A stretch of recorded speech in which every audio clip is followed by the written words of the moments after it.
Hey everybody, how's it going? Today we're doing some wacky stuff. I'm going to be trying out a whole bunch of different uh,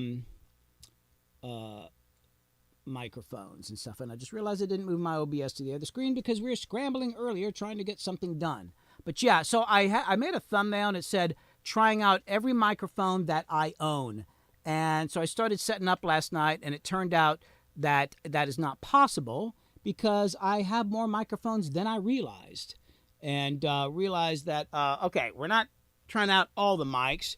We're just going to try out a few of them. So we're gonna do it in two sections. So first, I'm going to kind of mostly look at dynamic mics. These are kind of like for drums and stuff like that. Oh, and by the way, we got Harper here. He's sitting over here because there's no room over here. You'll see later on why. We've got Kit back there, and we've got the dude helping out. The dude will remain as unseen as possible, and we will refer to him as the dude. And unfortunately, well, maybe we'll be able to show his artwork later because he does 3D design. But anyway, oh, can you not hear anything? Are we not getting any audio? Looks like we're getting a signal. Yeah, it might be your phone. OBS says we are sending out. Kit, just check the computer real quick. Just turn it up for a little while and make sure. Hey, Casey, what's up? Been a while. Yes, Casey, I'm definitely doing wacky stuff all the time. Oh, you can. Okay, so they can hear us over there on Twitch. Hey, did any of you all get notifications on Twitch? Because my notifications have been acting crazy. I cannot figure it out. I'm seriously surprised that I got. I'm actually streaming right now because it's like I started setting up the mics last night. I've got 8 here. And then there's 10 over here that we're going to try out later on. They're more like condenser mics. And I've still got, I'm going to show you later, I've got a pile of mics here. I ran out of cables. I forgot how many mics I had, but we're going to go through it bit by bit.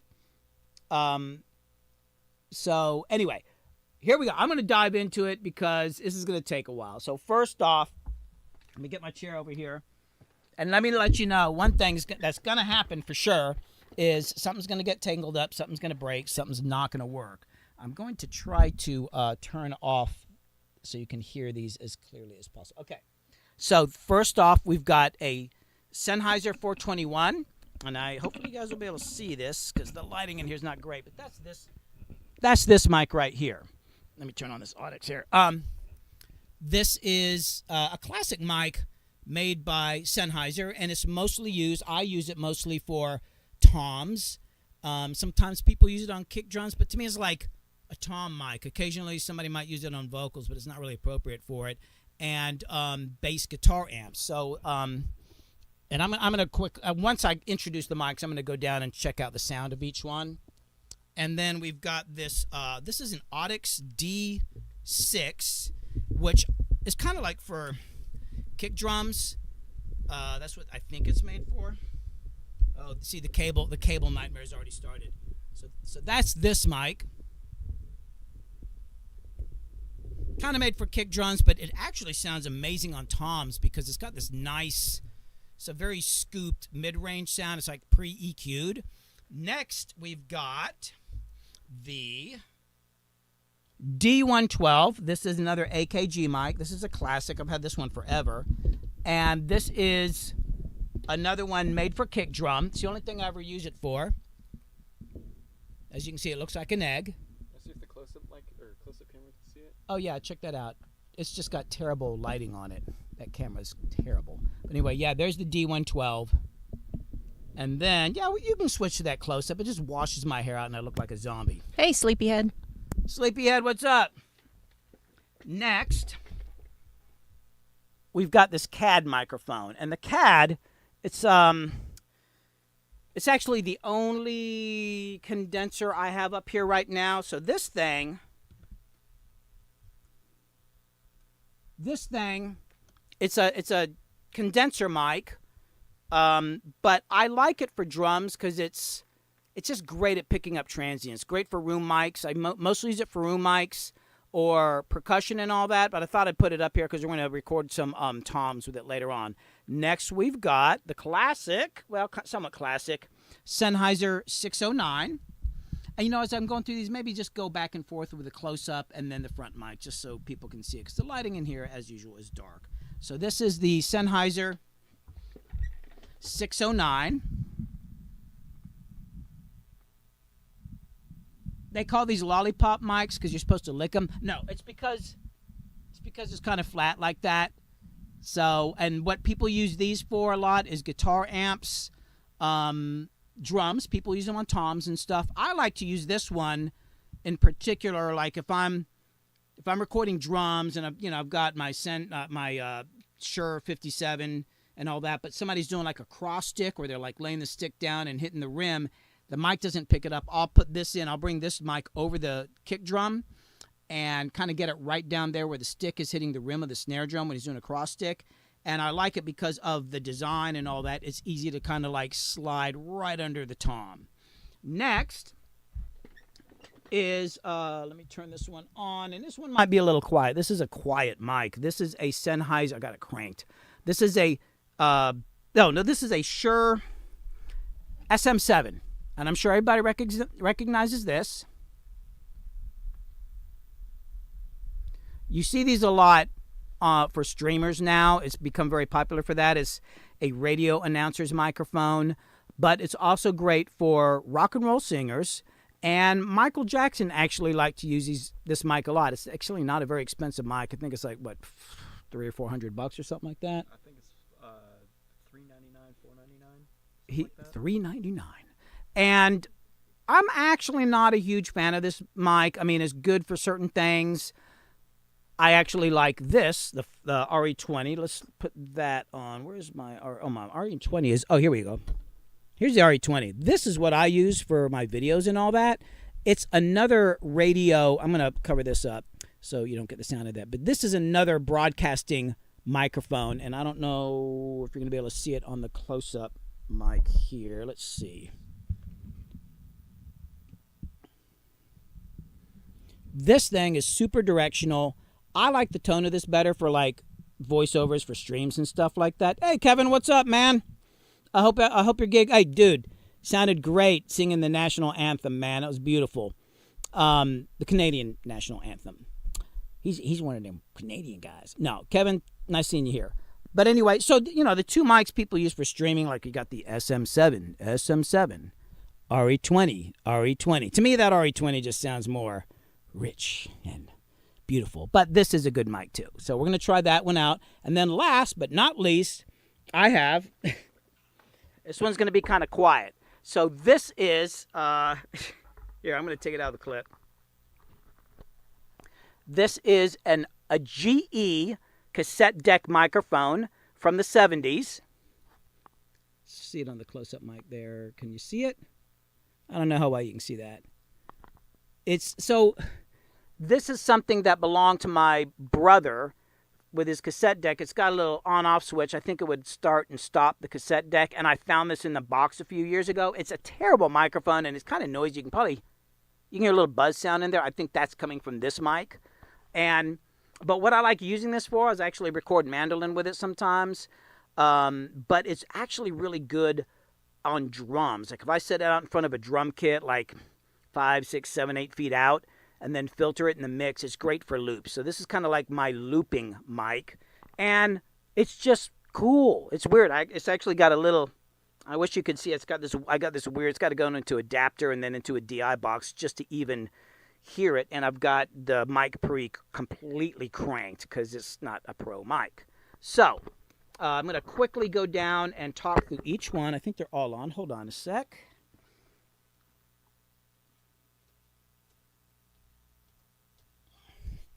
Oh, and if anybody's got any questions about microphones, you're welcome. You are welcome to ask questions.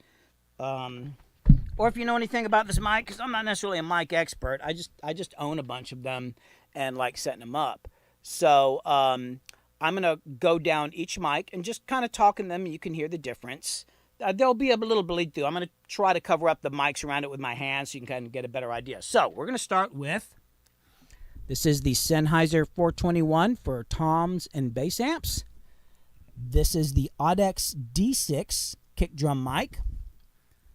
This is the AKG D12. God, the tone's really different. Hold on. I'm going to go back and forth between these. This is the D12, Audex, D12. It might just be a little quieter too. I can't tell. It's an odd tone. Plus, I usually have to EQ the hell out of this thing. So we got 421. Someone noticed they're hearing a lot of popping. Oh, it's probably me touching the mics. The popping is probably. Yeah, this is like a completely unprofessional stream. Just so anybody knows, this is completely unprofessional.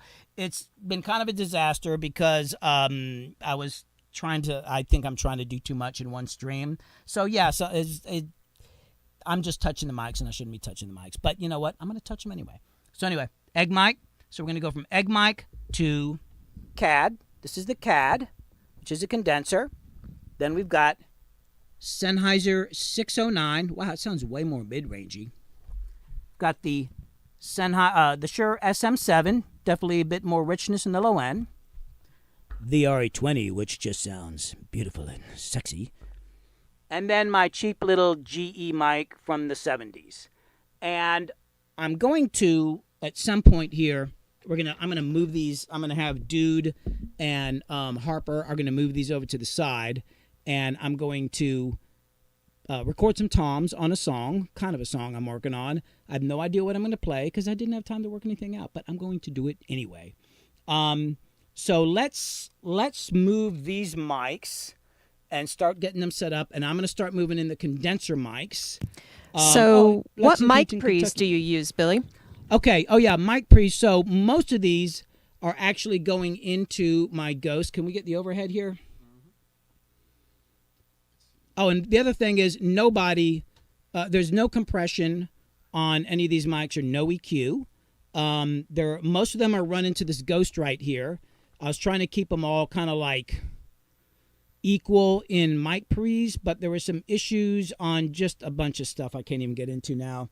Just fucking not enough time to set it up. But so most of them are going into the Ghost. Some of them are going into Cappy mic pre's.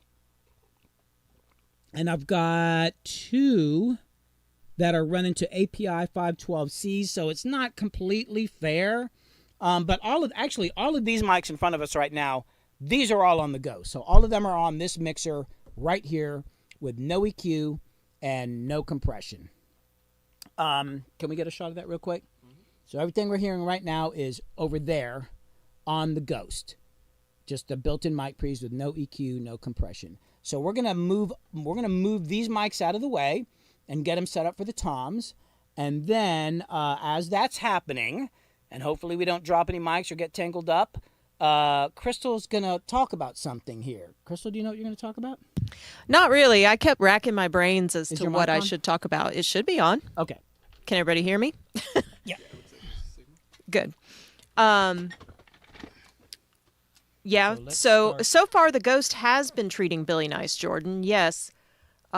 He's really enjoyed being able to work on a board again. And let's see here. One of the things I thought I'd talk about is Billy's Patreon channel, just because it seldom comes up. It's sort of like the neglected stepchild of Billy's social media, but we are working to change that. One of the cool things is that Billy's going to be putting up more just little clips of shit that goes on in our life and what's going on. And we've got some various PDFs that you can download there. There's a really cool one that he put together about putting together a home studio. Billy really knows a lot about maximizing whatever kind of room or space that you've got. And so there is some very basic helpful information there and on his Patreon if you want to check that out. It is patreon.com/Billy Hume, just BILLYHUME. Another thing I wanted to point out, several people have reached out to Billy asking about lessons or consultations or mix reviews, all that sort of stuff. There is an opportunity on Patreon to sign up, and for $150, you can have one Zoom lesson with Billy each month. And so that actually works out really well for the subscriber. And Billy will sit down with you, whatever it is that you're wanting some information on. He can help you out, whether it's, recording techniques, mixing. A lot of people are interested in things like mix reviews and how to work in their DAW and stuff like that. So That's the highest tier that's available on Patreon. And I wanted to throw that out there because a lot of folks don't know that that's an easy way to book Billy for something like that. And I'll be working with anybody who signs up for that on the time, like what time and date works for everybody. In addition, I don't know, there's a couple other cool PDFs there. That's really all I can say about that for now, but we hope to be regularly putting up more content on Patreon that doesn't go anywhere else. So let's see, I ran through that pretty quick. Oh, don't forget, y'all, if you have questions, over on Twitch, I'll get to the automod in just a minute. But let's see, I'm double checking here for questions. We are live streaming simultaneously, as we always do, on Twitch, Instagram, and YouTube. So we're happy to see all of y'all here. Let's see. I'm kind of out of the corner of my eye watching all this mic repositioning here. This is a nutty stream we've got going on. You guys should have seen Billy, poor Billy, losing his mind setting up for this. It's a lot of moving parts. But let's see here. Talk about MLC or something. I could talk a little bit more about the MLC. I did pull that up here.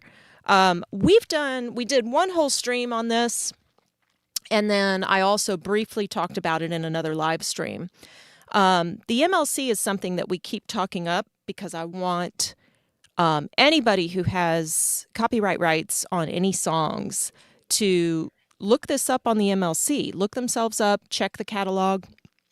The MLC is the Mechanical Licensing Collective. And sorry, my international folks, it's just for U.S. people. So I'm going to talk about this for a minute.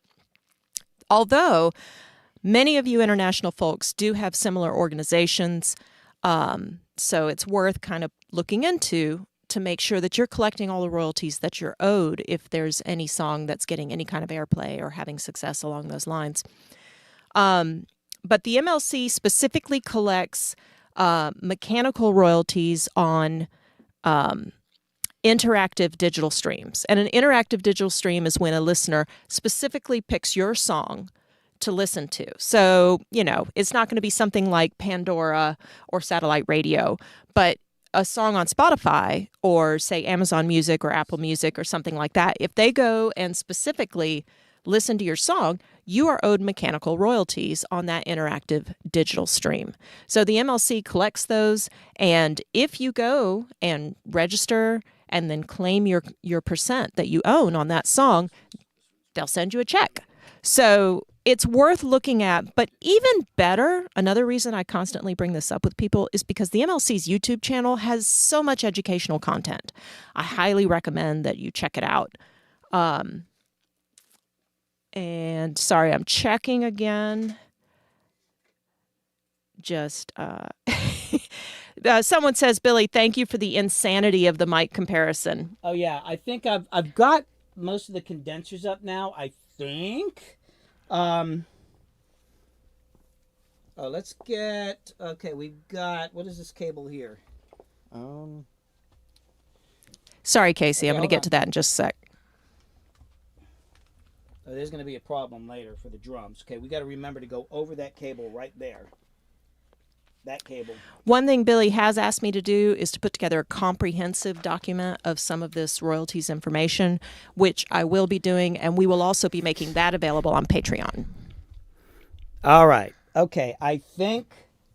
Okay, let's go back to the front camera. All right. Whew. Okay, why... Oh, I got to turn on these mics here. Okay, so now I'm going to turn on all the freaking mics here. Okay, so I've got 9 mics. They're most of these are condenser mics, and I've got a mixture of large diaphragm condensers, which means a condenser mic. A dynamic mic is basically like a speaker backwards. If you really think about the way a speaker works, it's like vibrating and pushing sound out, whereas a dynamic mic is like a speaker, so that when the sound hits it, it's like pushing in, like it's basically a speaker, and it's a different kind of sound. It's usually quieter. It doesn't have quite the detail and the high end on it. Condensers have a circular metal plate that is charged with electricity, and I'm not going to get too detailed about it because I don't exactly know everything about it. But yes, that is Bob in the background. Somebody remembers. Oh, that is a bobcat, and his name is Bob. So some of these are large diaphragm condensers, which means the element that picks up the sound's about that big. We've got some small diaphragm condensers where they're smaller. A lot of people like those. They tend to be a little brighter. I feel like they get a little bit more detail. I have 2 dynamic mics up here. Now, these mics that are in front of me right now are typically mics that are used for like acoustic guitars. The small diaphragm condensers, not vocals so much. The large diaphragm condensers would be for vocals. So I'll be trying out some small diaphragm condensers so it's going to sound not great. Oh, notice I'm kind of peeking over there. I got to talk quieter because I got all these mics on at the same time. So somebody wonders, are you having fun reaching over the meter bridge to turn on the individual phantom power switches? Oh, God. So somebody knows. No, I'm not. I did not have any fun. And since you know about that, you would also know that I only put this board in recently. Everything's not patched up. I don't have all my mic lines in the patch bay yet. I've only got like a handful of them. So today I was like, so I'm trying to reach back over the meter bridge and plug in the microphone. So if you know this, there's the phantom power switch, and then right behind that is the microphone input, but I can't see it. So yes, that is why I was scrambling, because I'm like, and then I was like, I got to turn on the phantom power. Yes, at least somebody understands my pain and the goddamn hell I went through earlier. And then I did all that, and then 2 mics suddenly didn't work. They worked on the last session I did, so I'm having to pull those out. But enough bitching and complaining. I got myself into this mess. I'm going all the way to the end, even if everything freaking falls apart. But Casey was pointing out you need to EQ 1 or 2 of those mics, but did you even do any EQs No, on this? I'm not doing an EQ. The whole point being kind of interested in seeing what they sound like. I've actually I've kind of compared some of these mics, but not like this. So this is kind of a new thing for me. I mean, right now they're all on, and I'm going to try to I guess I'll cover up the mics if I'm just going to do the best I can. This is not scientific at all. It's not scientific. But no EQ, no compression. And it's interesting about the compression thing because I've also noticed it's not just about the tone, but the way the mics respond to volume. Very different from each other. I've been doing a lot more like multi-miking and trying out things, and it's interesting how different mics, they will literally have a different, not just frequency response, but kind of like the way the certain like loud sounds or quiet sounds are picked up. I guess that's basically the frequency response, that certain frequencies they're going to be more reactive to and others not. So I'm going to, just thanks. It's been a while. JT, yeah. JT, what's up? So let's start at the left. Let me drink some water and eat a Fig Newton. I'm going to take a bite of a Fig Newton if nobody minds, because I didn't have a chance to eat really before the stream. Try to chew in front of y'all, but I'm hungry. So,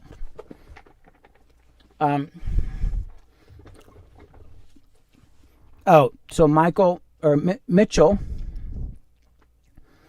Yes, I love the Ghost. I actually had a 32 channel Ghost I still got it at my other studio, and I love this board. This one I still got to patch stuff up.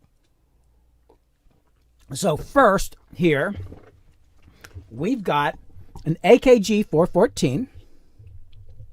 It's a large diaphragm condenser. This is actually it's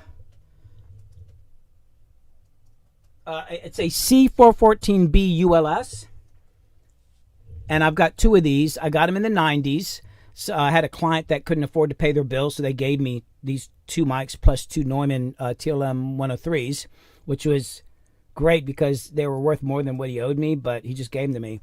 But this mic is really good. You'll see sometimes people actually using these as vocal mics on like TV shows and stuff. Like I think it was David Letterman always had one of these on his desk. Not that he was actually using it. I think he probably had a lab on. But these people have used these for vocals, overheads, acoustic guitars. I mean, you can use it for almost anything. And did we get a close-up shot of it? We did. Are you panned hard right? Am I panned hard right? Oh, I do seem to be getting more on the right. There's something weird going on here. Hold on a sec. I'm just going to adjust it on my DAW or the interface going into the PC. Hold on a sec.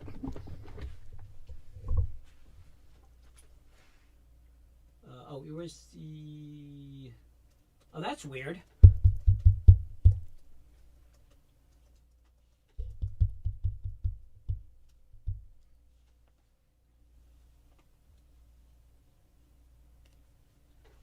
There's something weird going on with my output to the PC, which I'm streaming. I'm on two different computers, and it's like the left and right it never seems to stay the same. Or maybe I bumped something here. Maybe that's what it is. Might have bumped this, which is what I'm sending to the PC. Hold on. Kevin Spencer notes that TLM 103 originals kick ass. Yeah, man, I've got some of the original TLM 103s, and actually that's this right here. It's not going to make the stream because I ran out of cables and stands. But yeah, this is the TLM 103. And one of the reasons I'm not using it, because everybody has these mics. I mean, this is a very common mic, and everybody knows what they sound like. So I thought I'd bring up weirder stuff. I've got two of these. I love these. I've used these on so many records for vocals, especially like rap music and stuff like that. Use them for drum overheads. Great on acoustic guitar. Great for acoustic guitar. So that's that. Okay, so now I'm still seem to be a little louder on the right. So anyway, back to what I was doing. AKG 414. One of the cool things about this mic, and you probably won't be able to see it, but it's actually got pickup patterns. You can switch between cardioid, hypercardioid, omni, so it's picking up everything, and then figure eight. So you're just getting the front and back, and it's got like pads on the back and a high pass filter. Next on the list, I've got a little filter on it here just because it's going to pop. But this is a Slate ML2.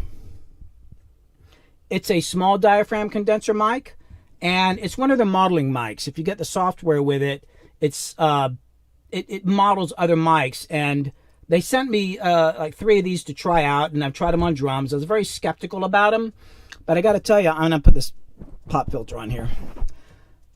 The thing I found interesting about this mic, they're very cheap. They're like, I think under $200, maybe $150 or something like that, is I compared them to my Josephson C42s, which are, hey, can you hand me that Josephson right there? It's the small diaphragm condenser. The small diaphragm condenser, the pencil mic. Right there. No, the black one. Yeah. No, that's not it. There should be a Josephson over there. Oh, here it is. No, that ain't it. I got a Josephson around here anywhere. Anyway, but they look almost exactly the same. Josephsons are very nice, bit more expensive mic. Sounds very close to this. But the other thing that's surprising me about this mic is when you use the software with it, and it's got this little dynamic switch which kind of pads the mic. Yeah, don't worry about it. I'll show it later. With the modeling software for the microphones, most of them are like, But if you actually put on the ribbon settings, amazing. And it's weird. Like, I actually recorded an electric guitar using this. I've never recorded electric guitar with a small diaphragm condenser mic, but they said, well, you can try it out. And I did it, and I was like, wow, it was a very interesting sound. So if you're in the market for like a small diaphragm condenser and you ain't got a lot of money, it's pretty good mic to get. I'm not using any modeling on it right now. Like I said, they're all just no EQ, no compression. Next on the list, and I've never tried Billy. this out. Looks like Twitch notified folks only about 12 or 15 minutes late, but it did. Oh, yeah. Some people got notifications like right off the bat. Okay, so here's a mic I've never actually plugged up till today. I think I plugged it up very briefly once. This is a Pitman. What's it called again? Aspen Pitman Designs. It's called a DT1, and it's called a dual top mic. So it's like you can change this, so it's like a ball mic, so it's like for vocals for live. These actually, I've got 2 of these. They belong to a friend of mine, Jake Arnold, who was in a band called Grout, and we've done a lot of work together. And he's left him here. He said, "Are you ever going to try out those mics?" I'm like, I should have let him know ahead of time. I'm going to do it on the stream, but it's I couldn't really say much about it. I've never really tried it out. I guess we'll find out today because I'll be recording some acoustic guitar with all these mics at the same time. I don't know how that's going to go. But that's what that is. Kind of interesting. The next mic here, now this is a bit of a mystery, and I'm going to turn off these other mics for a second here. So this, I don't, oh, let me go like this. I don't know what this is. This is a microphone I pulled out of a box of broken headphones at a building that I can't say what the building was, but it was a building. And it was kind of, there's just a bunch of stuff for sale for cheap, right? And the guy just gave this to me. I think it's an EV 635, but a 635, and they call these the broadcast microphone because these were used by people doing interviews and stuff like that on for TV and stuff like that. They're solid. You can literally like drop them on the floor and all that, and they'll still work. They're supposed to be omnidirectional. But I swear this thing is not omni, and I'm going to show you, because I swear I tried this out before. Hold on. So here it is. Let me turn off the M41, M49. So I think this is the only mic I got on right now. Oh, cool. Yeah, could you just set it down over here on the couch or something? B just walked in with a special package, which is pictures for video I'm working on. Sounds like there's glass in there. Like broken glass? I don't know. It sounds like there's glass in there. Uh-oh. Who knows what's in the box? Let's not open it during the stream. You never know what's in a box that comes from my sister Amy. But anyway, this looks like is it an EV 635? Somebody out there would know, which I thought I'd used before, but they're supposed to be Omni. But look, check it out. I'm going to talk, and if I get off axis, it is not Omni. This is not Omni by any means. And it's not considered, oh, I'm peeking over here on this thing. What's interesting about this thing is, oh, I think I have my left and rights reversed. That might have something to do with it. So if this isn't a EV 635, which I need to turn down a little bit, people like this mic because it's not a high-end quality mic. It's got a sound to it.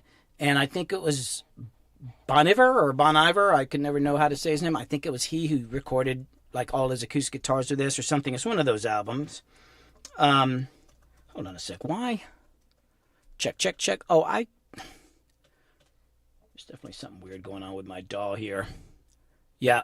Somebody says that looks like the mic from the school PA system when he was a kid. Yeah, exactly. And I actually have a video about this mic. Oh, did you put up? She's got a video link up there for a short about this mic.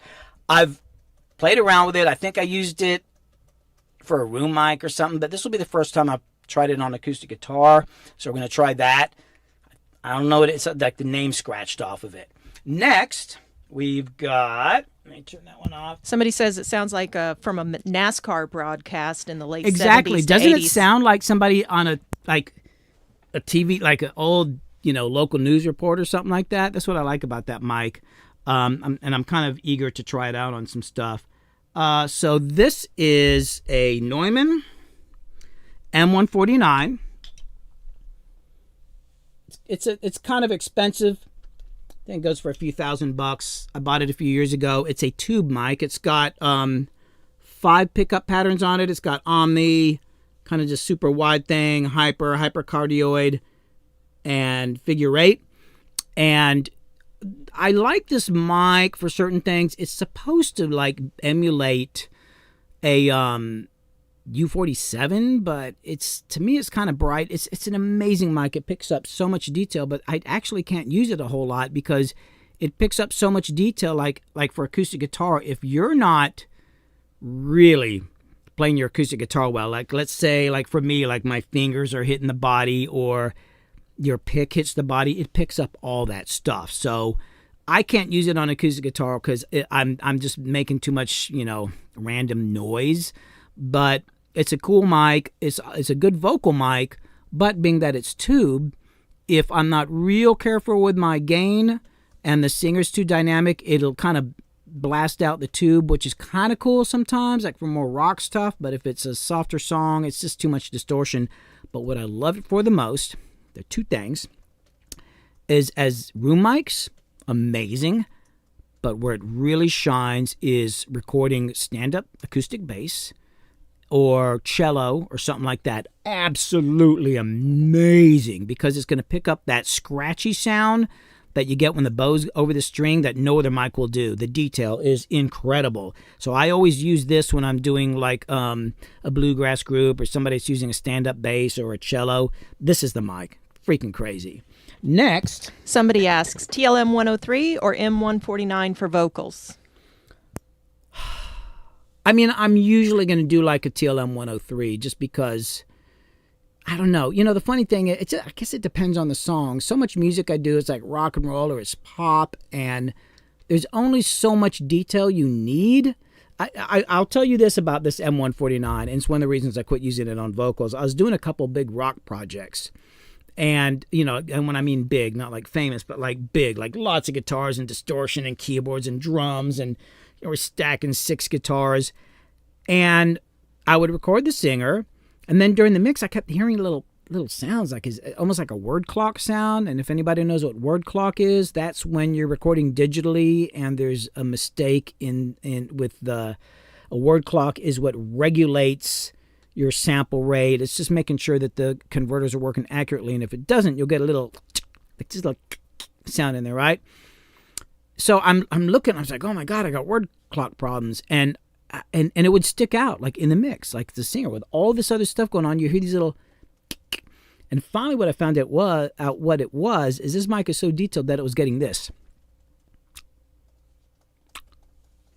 or like any little sound, any spit sounds, or your lips, just somebody open their lips, just going, it would pop through the mix. And, you know, it would get exaggerated because, you know, you're doing a lot of compression and stuff like that. No other mic is going to pick up that kind of detail. And so I'd be on these mixes, and I would spend so much, and this is after I'd recorded a bunch of songs, and I'd never really used the mic that much. So it was like, oh my God. So I found myself going in there, like cutting that stuff out, or like gaining that down, or just deleting it. It was driving me nuts. And it's like, oh man, the mastering guy's going to think I had some word clock problems. So that's why I'm careful with it. And, you know, getting back to the question, the TLM 103, you can just throw anything at it and it's going to work. It's just a really versatile mic. This one you've got to be more careful with. So the next mic I've got here another quick question. Yep. Somebody's got a dulcimer they want to record, Ooh. but they've only got a cheap little Shure PGA 48. They're going to give it a shot. Do you have anything to say about that? Shure PGA 48. I mean, you know, the funny thing is, like, did you say mountain dulcimer? What kind of dulcimer? What did he say? I think just dulcimer is what it says. Hey, Mr. Grooves, what kind of dulcimer? Yeah, because I've got a hammer dulcimer and I've got a strumming mountain dulcimer. Those kind of instruments, actually, sometimes I'll record stuff like that with like a Shure SM57, which, well, you know what, I didn't hook up a SM57. Is that what this is? Yeah, hand that to me. So this is like a $100 mic, and this is something that everybody's seen before. This is a Shure SM57, and I kind of the reason I didn't hook it up today is because everybody uses this thing. Everybody knows what this is. Common for guitar amps, snare drums, whatever. I mean, although I could record a whole band, I could do everything, and people do use these for vocals sometimes. It's a mountain dulcimer. Oh, a mountain dulcimer. But the thing is, like mandolins and dulcimers, sometimes these kind of mics are really good for that kind of stuff. I could see how you might want a really nice high end on top of something like that because of just, you know, the way a mountain dulcimer is. It's kind of more of what would be the sound? Like, it sounds old, but yet it sounds, it's not elegant, but I just love the high end on that. But probably a cheaper mic is fine. The thing to do is, while you're playing it, just kind of move your head around, and wherever it sounds good, just kind of put the mic there and point it down and go with it, you know? Yeah, and I'll say this about mics. With all this gear here, I've got all these mics, I've got all these pre's, and we can go on. Oh, this mic's better than that. And that. You know, at the end of the day, man, if you've got a great song and the performance is good, that's gonna beat everything. It doesn't matter how good it sounds if there's not a good vibe. So, you know, yeah, try to get a better mic and all that, but just concentrate on being in tune and just kind of, you know, have fun. They note it's very chimey, like Yes, a 12-stringed great guitar. way. Yeah, Mr. Matt. I can't see the screen from Mr. Grooves. Mr. Grooves. Yeah, you know what? That's really chimey is a great way to say it. Like a 12-string guitar. Great analogy there. So what was I? Oh, I was going to talk about this other mic. Okay, so this is a Slate. It's going to be hard because I got both these on the same stand here. I was trying to save space. Whoa! Do not drop the $4,000 mic. This is a Slate ML1, and let's see if we can get a better shot of it here. All right. So this is their large diaphragm condenser. It's a modeling mic. I'm not using any modeling on it now, like I said, and no EQ. They sent me to try out, and hey, can you put it in a video? And I was like, yeah, it's actually pretty good, man. I actually kind of like it. I like the way it sounds better without the modeling half the time. It's got all these it's funny, it's got all, I guess I shouldn't say this, but I'm just going to be honest with you, man. It's got these U87 models, and you hook them up, and I was like, sounds better without the modeling on it. It's actually just a good mic on its own. I think it's a few $100 or something like that, which is funny because it doesn't sound that different than when this U87. I'll do some comparisons later. Now, they do have some mic models that are like ribbon, and they've got it's like their London Strong Room London collection of mic models. There's a U47 that's freaking amazing. That's very kind of upper mid-rangey, but God, it's just got a vibe to it. But you could just buy this mic and use it without the mic models, and it's pretty good, Next, we do have a U87. This is a Neumann, classic Neumann U87 right here. Now, this one, let me turn on this just for a second. This particular U87, I call it my magic U87 because it originally belonged to a friend of mine, Marshall Cease, who went by the name Tin Man. He bought it, this is crazy, he bought it at a police auction, where I guess they go raid somebody's house and they get all their stuff and then they just sell it off. So I think he bought this for like a few $100, man. They're pretty expensive. And it's got a sound. I'm not even talk on that one. I'm not even a U87 huge fan, right? I don't, for a lot of reasons, they kind of bug me because the tone will change a little bit more when you move around compared to other Neumann mics. It does have a kind of a crisp high end that you got to be careful with. But I use this on, I took it to Nashville when I was recording the String Dusters Laws of Gravity album. And there's 4 singers in the band, and with every singer, I set up a bunch of mics and we did blind tests. And except for Jeremy Garrett, the fiddle player, which we tend to use actually a SM7 like we did on the last section there, everybody else, without even knowing, picked this mic. And that album ended up winning a Grammy, which is kind of cool. So this microphone was all over a Grammy-winning album.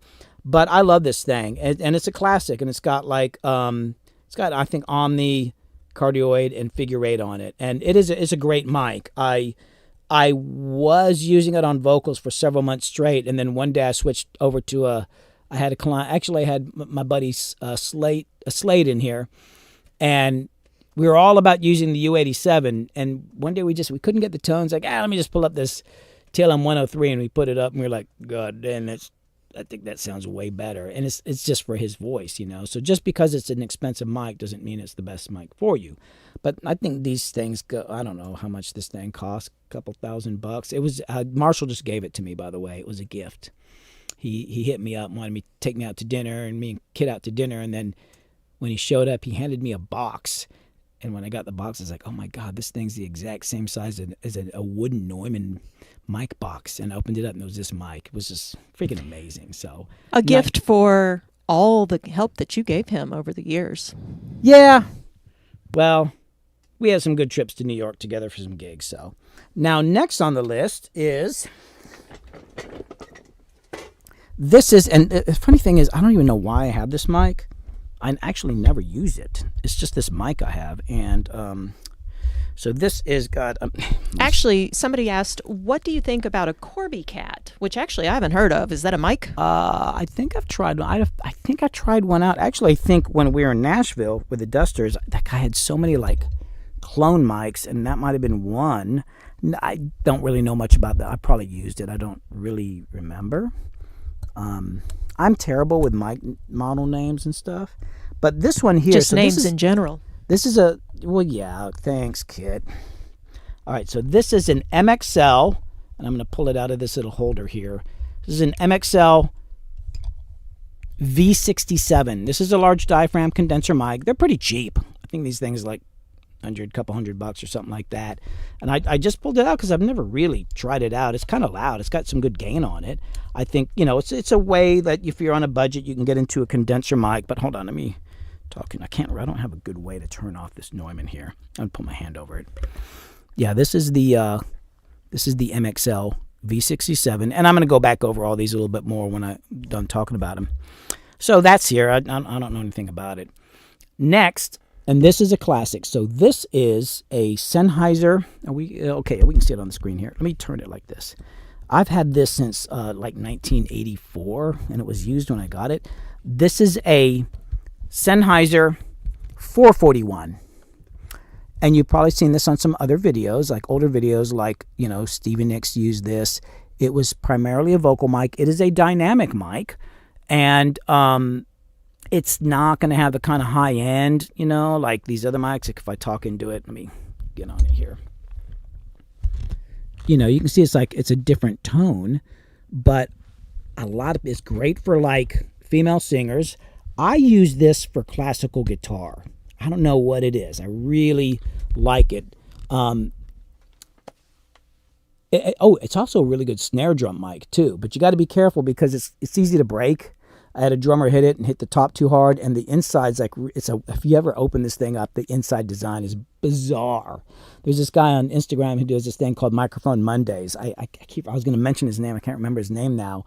And he's got an insane mic collection. You should check it out. But he showed the inside and was explaining this. He's like, oh yeah, because I actually opened this thing up when it was not working, and I was like, oh, I just need to send it in. So you can use it for a snare drum, but don't use it with an inexperienced drummer. You don't want him hitting it. But actually, great snare drum mic. So there's all these mics. So I'm going to try to. What are your thoughts on the Sony 800G and Telefunken Elam 251? Also, hi, Big Banks. That's who asked that. Oh, hey, Big Banks. Big Banks. Why are you thinking of buying one now that you're Mr. Money Man? Big Banks. The Sonys, it feels to me, and I don't have a lot of experience with them. Let me get back down here where I can talk. Let me go to this mic. No, actually, I'll use the M149 here. Yeah. So the Sony, I think you're talking about the one with the big radiator-looking thing on the back. Those are pretty crispy sounding, and I think people tend to use them more in pop and R&B stuff and all that, and I've used them a couple times. The Elam 251, the Telefunken, it's really expensive, but it's a weird mic. I used it a couple times, and when we were comparing them, I was like, I don't know, like the lower mid-range sounded kind of funky and honky and weird to me and all that. And so, you know, I'll do this a lot with singers. I'll set up a bunch of mics and have them sing into them. But you can't always tell when you're just listening to the mic by itself. But in the mix, oh my God, that mic always just is amazing. It always sounds weird by itself. But in the music, it's like, oh my God, I just can't afford one. I think like, 10 grand or 12 grand or something like that. You know, it's like, you know, and ones I've tended to use were older, more vintage ones, because I was either at Tree Sound or Blackbird in Nashville or something like that, and they've got crazy mic collections. So, but I mean, if you can get one, dude, get it and keep it locked up and take care of that sucker. But great freaking mic. There's just like nothing to compare it to. So I'm gonna go through these kind of quickly. Hold on. Let me turn on. Now this is of course not very scientific because there's going to be some bleed through. And unfortunately, with dealing with getting all this stuff hooked up, I was not able to get a great volume thing between all of them here. But let me just do the best I can here. So we're going to start over here. This is the super non-scientific mic comparison here. Quick question. Mr. Grooves was noting that the mic that you often use for classical guitars, the Stevie Nicks mic, sounds band-passed. What do you mean? Bypassed? Oh yeah, I mean it might. It is old. It might not sound the way it should if it were new, because I got it when I was like 20, 21, something like that, and then it needed some work, and then I didn't touch it for like 15 years. It sat in a box, so that might be why I like it for classical guitar. I've tried it on vocals a couple times, and it's like, and I was like, well, do I like vocal, or is the mic just weird sounding now? Who knows? It's definitely funky sounding, and so it may not be a good representation of how those mics, a new one, would actually sound. To be honest with you, I bet if I got a new one and tried it, I was like, oh my god, I've been using this defective mic. Sounds good when I'm using it on classical though. But so here we go. Here's the prepare for some popping. There's going to be some people popping stuff going on here. Yes, it's a press conference. I just like to say this. I've got a lot of things to say. Oh yeah, can we get an effect? Ooh. Anyway. And I haven't even had any coffee in a while. God, I don't know. I'm about to lose my mind here. Hey, dude, are you all right? Dude's over there shaking his head. Dude's just ready to freaking move on. Oh, hey, while I'm doing this, you need to get those mics angled on the drums. Remember how we talked about that? Point it down. Harper, while I'm wrapping up here, can you start helping him? We need to get the mics all together there, and then as close together, kind of pointing down at the drums, like about chin height or something like that. Okay, so. Couple of notes over on Instagram. Warm Audio have the replica WA251. For the Sony, they have a WA8000. And then someone else wants to know, what's your opinion on the new Warm 19?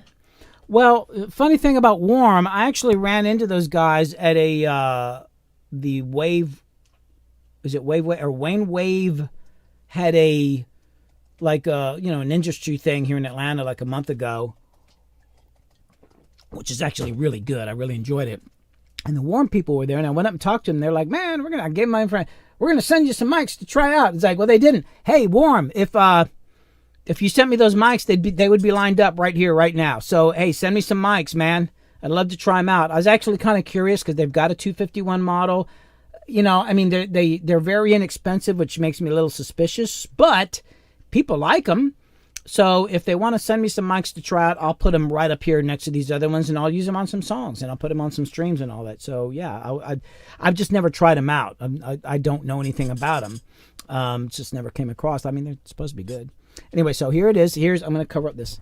This is the AKG 414 Slate ML2, the Pitman DT1. The mystery mic that I have no idea what it is. The Neumann M149. Hear that crispy top end? The Slate ML1. Yep. The Neumann U87. They're very similar. I don't think I have the gain right. Hold on. Let me crank up the Slate just a teeny bit. And it's kind of hard to tell, like when I'm hearing myself in the room. So here's the Slate. I like Slate. All right, let me try another word. Let's go. Let's just do this. Test one. Yeah, not crazy different. Not as the difference in sound isn't as large as the difference in price. That's for sure. And then we've got this MXL. 60 V67 definitely seems to have a little bit more mid-range in it. And then we've got my old Sennheiser 441. So definitely different sounds there. Now what I'm going to attempt to do, and I'm going to have Crystal talk one minute. I'm going to try to lower these mics, and this is going to be kind of a mess. I'm going to try to lower the mics and like record acoustic guitar with them, and I'm going to have to sit back from them so they're not otherwise some mics are going to be close to the hole. It's going to be a freaking mess. But if you give me a few minutes, I'm going to try to get these together. I think the thing I'm most curious about is this mystery mic here and maybe this Pitman. I kind of know what the other ones sound like. But I'm going to try to get all these together. I'm going to record an acoustic guitar part that I have not practiced. I haven't really worked it out. I have no idea what I'm going to do, but I'm going to do it. So while I'm doing this, sorry to throw this at you, Crystal. Again? Can you think of something to say? Well, I was just going to say that, we're about to start this stream and Billy's telling me, okay, this is going to be a complete disaster because, the scrambling to put this all together, he was absolutely cursing himself for thinking this was going to be a good idea because there's so many moving parts. It's pretty funny. Yeah, you're right. The mystery mic does sound crazy. It looks like it's had a very hard life.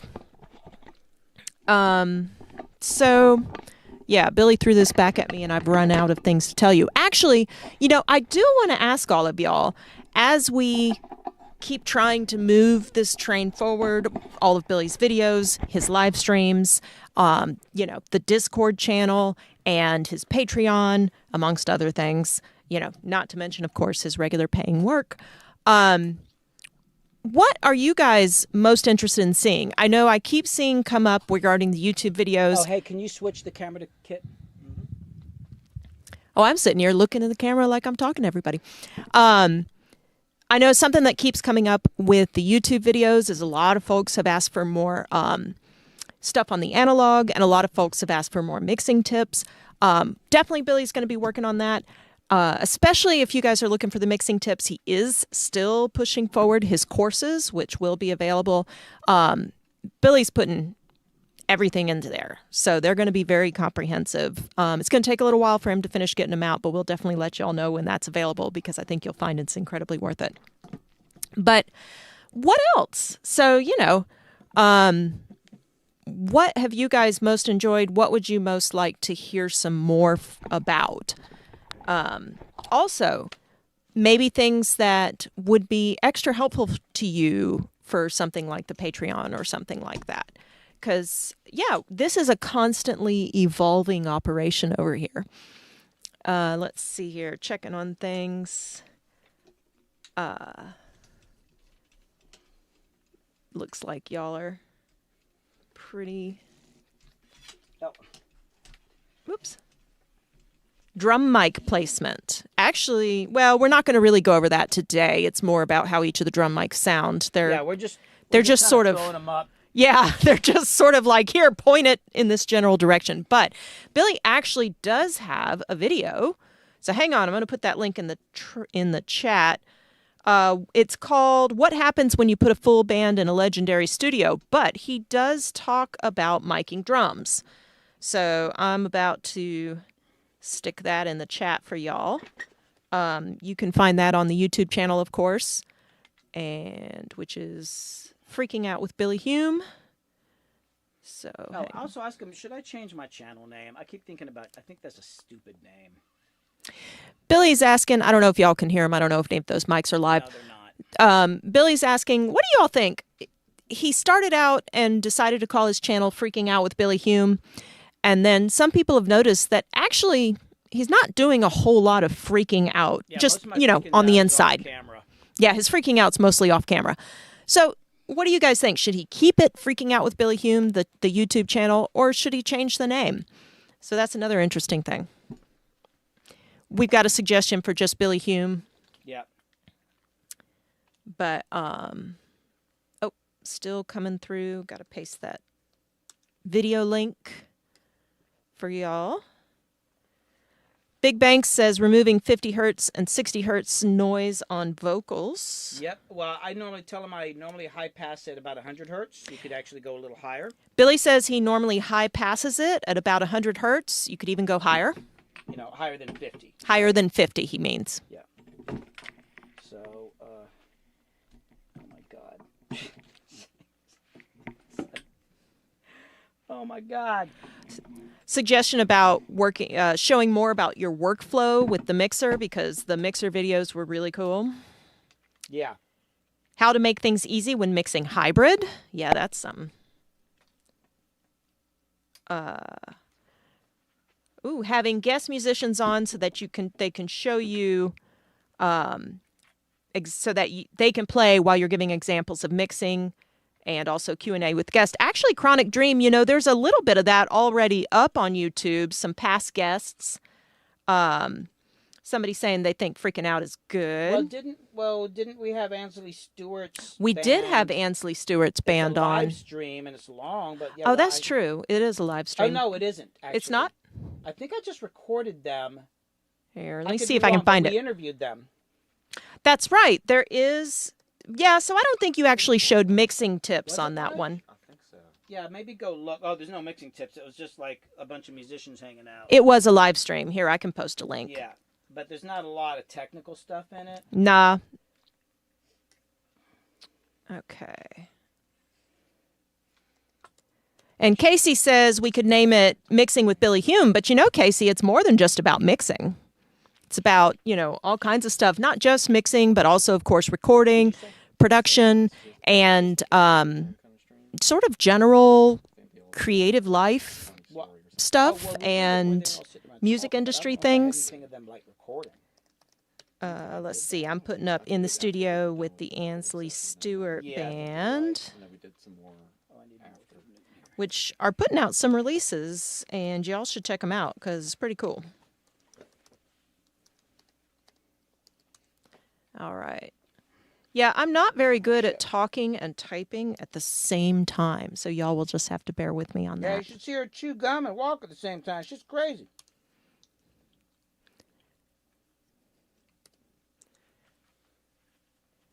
Oh, miking and recording a jazz quartet. Actually, Billy might be working with, I'm not sure. We'll see if she likes the budget. Right, yeah. Billy notes we'll see if she likes the budget. But let's see. Mixing tutorials. Yeah, Big Banks. Now, a lot of times, Billy will do live streams where he is mixing live. And you guys can take a look at that. Sometimes it's quiet. Not quiet, the music, but Billy's not talking much, and you can kind of just see what he's doing. And then sometimes he's taking lots of questions while he's running through what he does for the mix. So, again, that's usually every Wednesday at 3 p.m. So watch out for ones that are mixing streams, and you'll be able to pick up some live tips then. Oh, somebody else interested in recording a jazz band? I can't see my tuner. Yeah, tell them. So I've got a project that might happen, and it's going to be if I get it, if she likes the budget, because it's a filming thing too. It's going to be like drums, stand-up bass, sax, and vocalist, maybe fiddle, maybe. We'll see if it happens or not, and that'll be filmed. It won't be live streamed. But I might do a little something about that. So right now, if you want to talk about, I think hey, can you bring that pillow back? I think the mics are a little high. So this right here, this miking technique with all these mics, this is called the miking technique. What that means is that you grab as many mics as you can and you put them all together. And the reason that you mic this way is because every microphone has a different sound that you're going to get every aspect of the acoustic guitar. Don't worry about phase. Who cares about phase? Just point as many mics as you can at the source and go for it. I mean, what could possibly go wrong? Another thing it's called is my guitar is very, very important, and it's having a press conference. I've actually never pointed this many mics in an acoustic guitar before. But I think when I'm recording, I might just put one on, and then we'll listen back to them. This is so ridiculous. The other thing is, there's no compression. This guy, I normally record with compression, so it's kind of weird. This Taylor stays in... This is Zach Hooper's Taylor guitar. It's letting me use. So I'm going to turn off the monitoring. This is a terrible idea. How am I supposed to... hold on. Let me turn off... just turn off... I got too many mics. So this is ridiculous, man. Come on. Let me turn off a couple mics here. I'm going to turn off that. I'm going to turn off the 441. And I don't even know what the gain structure is going to be like here. Oh, let me give myself a little reverb. Make myself sound not quite so freaking ridiculous here. Oh, man. You know, I could do a little more. Oh, my mic's been live. I always have a hard time picking the attack and release for compression on rhythm guitar, somebody notes. On what? Rhythm guitar. When it comes to compression, I'm usually doing pretty fast releases. The attack would be like, you know, I don't know, 4 to 12 milliseconds, you know? I mean, and I'm not hitting it super hard, but I tend to do, the thing about doing slow releases with compression is that it just starts to kind of squash the sound. I tend to go to as fast as a release as I can without it getting distorted, because it'll do some weird stuff, man. But I tend to use fairly fast release times in general. And, you know, like, dude doesn't have headphones on, and he's sitting over there like, how long is this damn thing going to take? Oh, my God. Let me turn off that. I don't need so many mics on. I don't even know what I'm going to play here, man. And can I see my chords there? It's like... So I did a stream last week where I was trying out... Oh, and Crystal, why don't you put the link up to that? So the track here, it's just something I've been messing with. So last week I had a stream where I was trying out an E-bow and a guitar bow. It's like a little mini violin bow, and you can use it on acoustic guitar. I'd never used it before, so I layered 3 tracks of E-bow, and I layered 3 tracks of the guitar bow, and I had just kind of put together like a little track 15 minutes before the stream. Someone notes your reverb is a little too wet. They can't hear you very well. Oh. Yeah, but it makes me sound so big. Hold on, turn it down. Okay. Is that better? So, yeah. Yes. So I don't know what I'm going to play here, and I might need a click track because I don't really have any drums in here. I was going to put some drums in here, and then there was all this weird stuff. I'm just going to play a little. I don't even know what it's going to be like in the headphones. Just about headphones? Okay, here we go.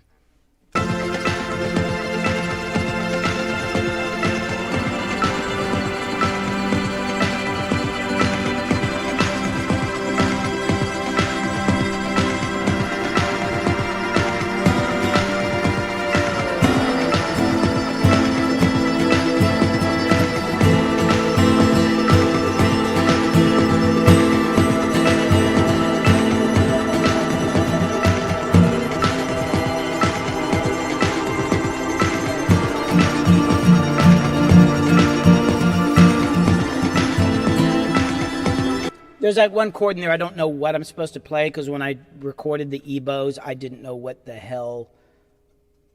I just made something up, and it's a weird chord. So one of these chords is going to be messed up. But I'm just going to record all the mics at the same time.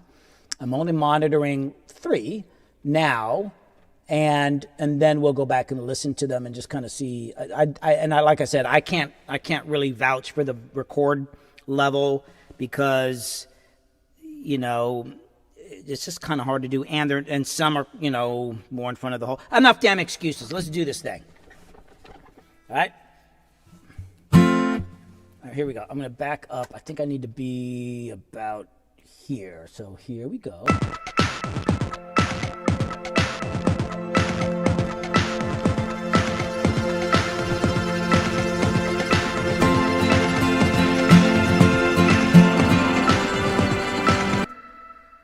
Hold on. You know what? Let me listen to it real quick because I don't think I know what the.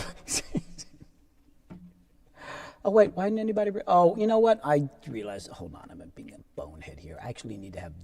Hold on. Hey, Harper, can you hold this? Who's engineering this session? Who's engineering this thing? I'd like to speak to the owner. This guy has no idea what the hell he's doing. Okay, hold on. So I want to turn off the 414. I'm going to record it. We're just not going to hear it. We're not going to listen to that. We're not going to listen to that. But we are going to record it. Okay, so now I'm recording everything. Let me delete this and let me listen to the freaking track so I can remember where the chords change. Hume. So this is just listening. Trying to figure out what the hell I'm doing here. 1, 2, 3, 4.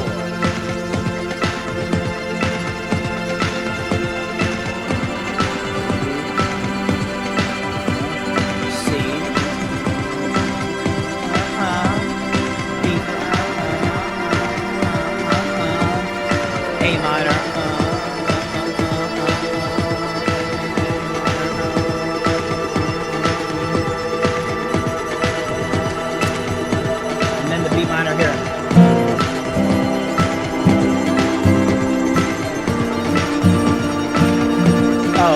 need to go to the C, so I got to do the A minor and the C. I think that's what it is. Okay, so let me try this.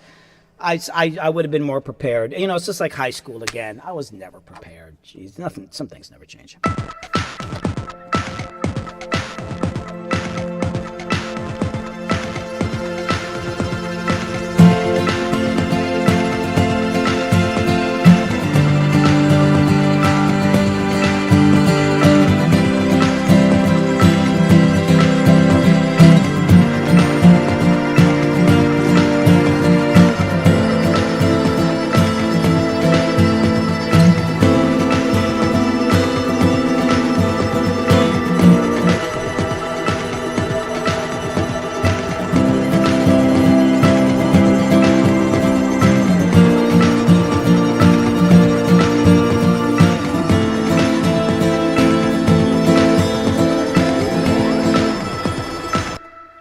There's one chord in there I can't figure out. Hold on. Drop me nuts. Stick with me, guys, here. So I got to go.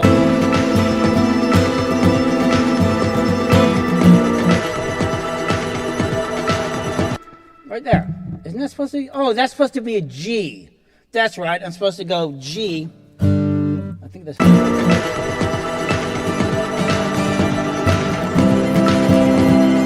I think I can do a G there. I'm going to try it. So let me do it one more time. Bear with me. And if it don't work, we'll just not play on that section.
Something like that.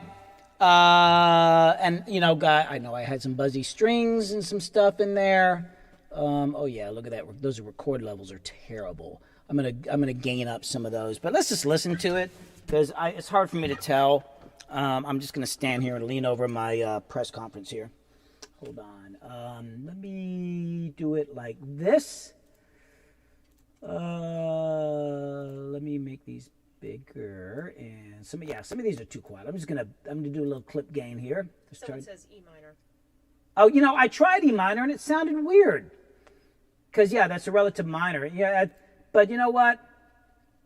I'm already like past my stream time. It's taking way longer, and I still got to do these damn toms, which I don't know I'm gonna do. But yeah, you're probably right. I don't even know. I might make this into a song. I will say this, there's some weird notes going on in there that don't quite completely make sense, because I was just winging it, so it's probably some complex chord, and since I am not really good with that stuff, sometimes it's hard to say what it should be. All right, so let's just whoops, come here. Just solo them up. Hold on, go bump, bump, bump, bump, turn them up. I'm just curious. You know, I'm gonna turn off the reverb. There. I'm gonna turn off the reverb. Hold on. You need longer arms. I need to take a couple mics out of record. Yeah, it's like this is where, yeah, never mind. Okay, I'm gonna turn off the ML2. I need to be able to talk though, so I'm gonna turn off the SM149. All right. Hopefully. There we go. So. Someone says you monitor through the software, not the desk, and have no latency issues when you have a loaded session? Well, you know, I'm using a Macintosh M2 Max with the same amount of RAM. My buffer, I'll show you this, 32 samples. and I'm running with low latency, and I can run 120 tracks with a bunch of plugins and be at the lowest sample rate. Yeah, isn't that crazy? This computer is so fast, and it's not hot, and it makes no noise. I just wonder, is it magic? I don't know. Kind of crazy. Anyway, so we're not being fooled by reverb. Oh, can we maybe get those mics a little closer together?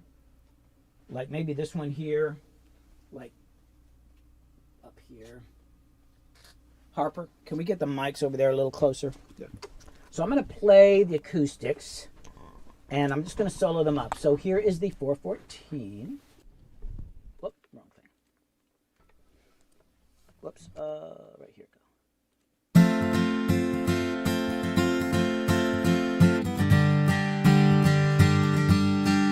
Sounds pretty good. Here's the ML2.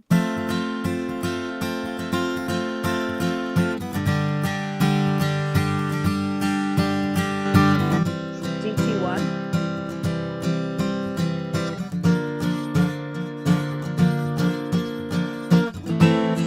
Mystery mic. Oh.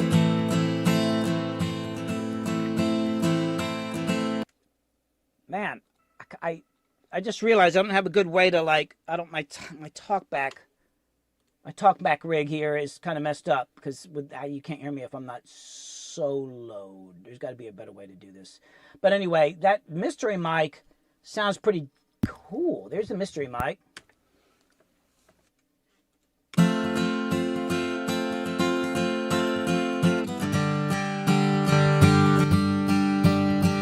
M149.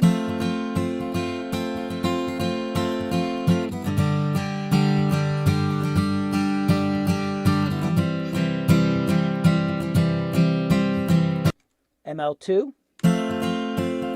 Hey, ML2. do you hear yourself in the headphones in between?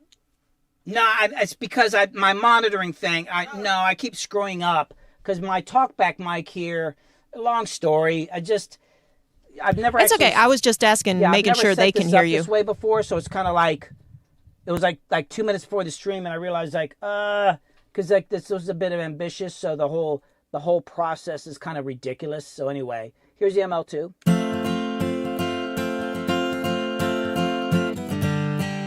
Here's the U87.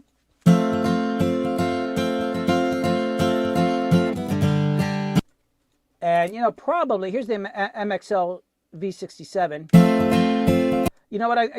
I just realized something. Here's what I'm going to do. Here's what I'm going to do, guys, because this is not going to work like this. I'm going to go ahead and record the toms, and then I'm going to sit, and then I'm going to run into the same thing with them. So I'm going to record the toms. I'm going to move these mics out of the way. Crystal's going to have something to talk about, and then I'm going to set up a little talkback mic in the midst of all this, so I can freaking talk when I'm soloing things up, because I didn't. This has not been wired up yet. Sometimes my ambitions get ahead of my capabilities.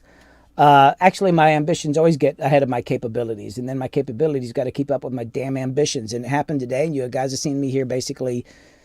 Yeah. Anyway, all right. So yeah, Mr. Grooves. Yeah, So here's what we're gonna do. Crystal's gonna talk about something, right, Crystal? Obviously, I don't much have a choice, do I? Yeah. And we're gonna move these mics out of the way. I'm gonna record these toms. I have no idea what I'm gonna play. I'm just gonna bang on them a little bit, and then we'll go back and listen to everything and see what it is. And then I'm gonna drink some coffee. So all right. So Crystal, you're on. Because it really sounds like he needs more coffee, right? Hey, Soundbites, what's up? Thanks for the raid. Appreciate it, man. Hey, Raiders. It's really awesome. Yeah. So people who just dropped in. Here's what's going on. I've been trying out, as you can see, I got a bunch of mics here. I've been kind of the theme was that I was gonna try out every mic I own, and then I forgot how many mics I had. I ran out of stands and cables, so there's still a bunch sitting over here, but I set up as much as I could. So I tried out some earlier. They're over on the side. Then I tried out these, and then I just recorded some acoustic guitar. These are mostly condenser mics here, and then we've got these mics over here for the drums. I'm going to just bang on some toms, and I'm going to record them. And then after all that, we're gonna go through and just listen to them.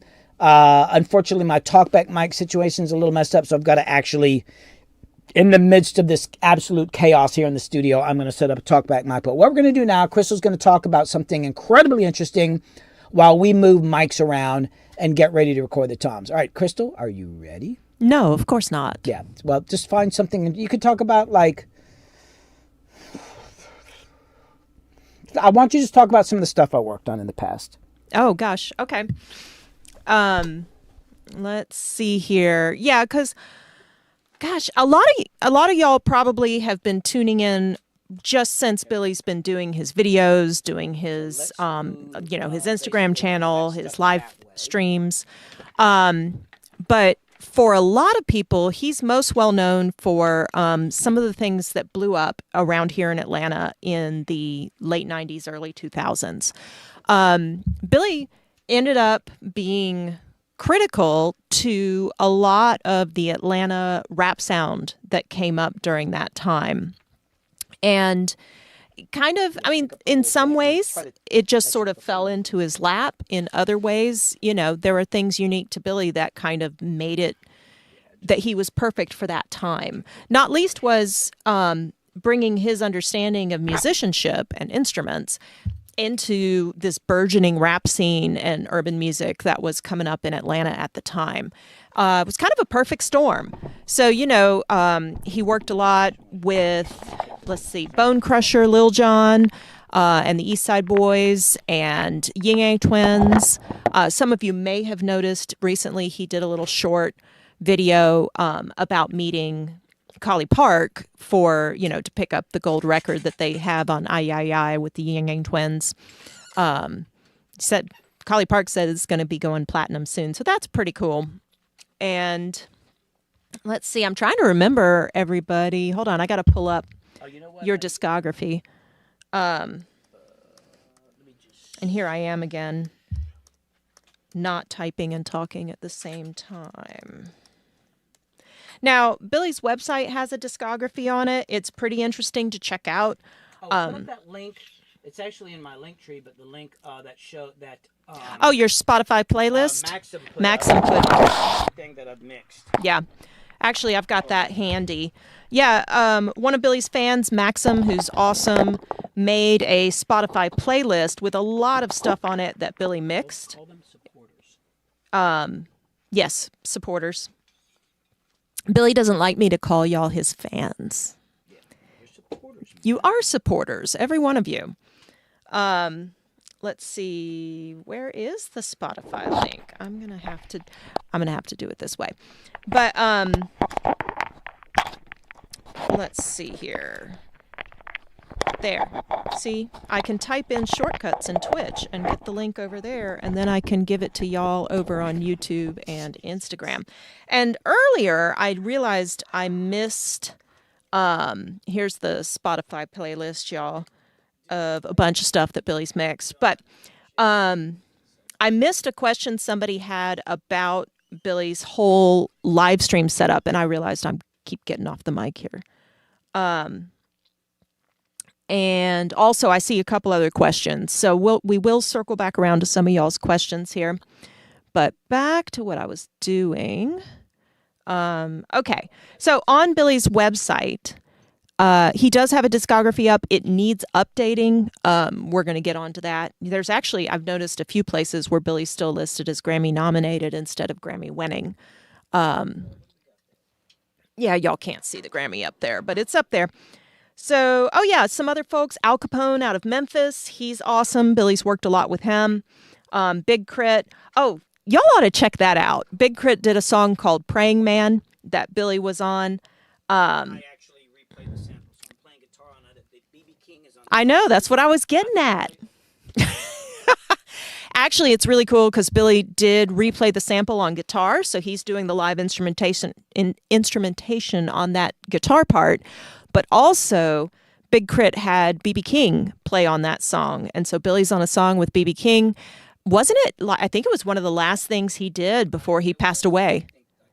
The very last recording that he made before he passed away. But point being, The song is called Praying Man. It's by Big Crit, and it's really good. So y'all should check that out. Let's see. I don't know. We've got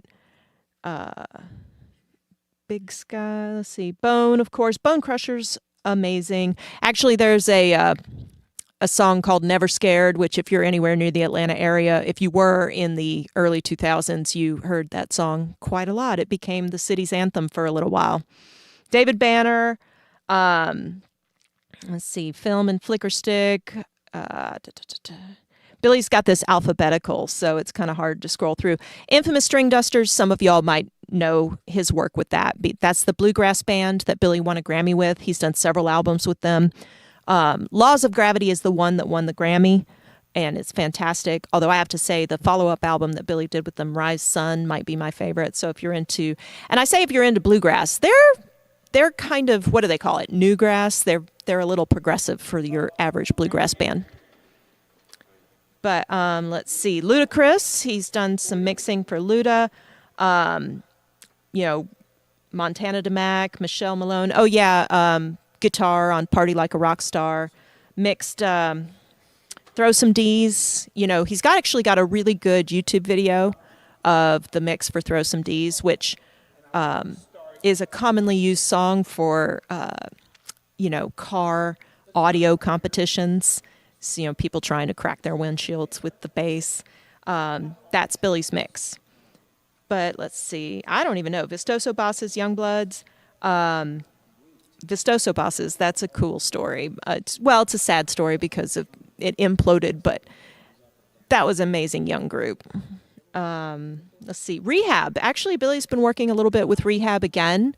Danny's amazing. There's some of you Rehab fans might be on, but today there's a really cool song called Graffiti the World that Billy co-wrote.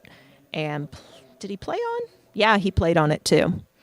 I'm going to pop back into some of our chat.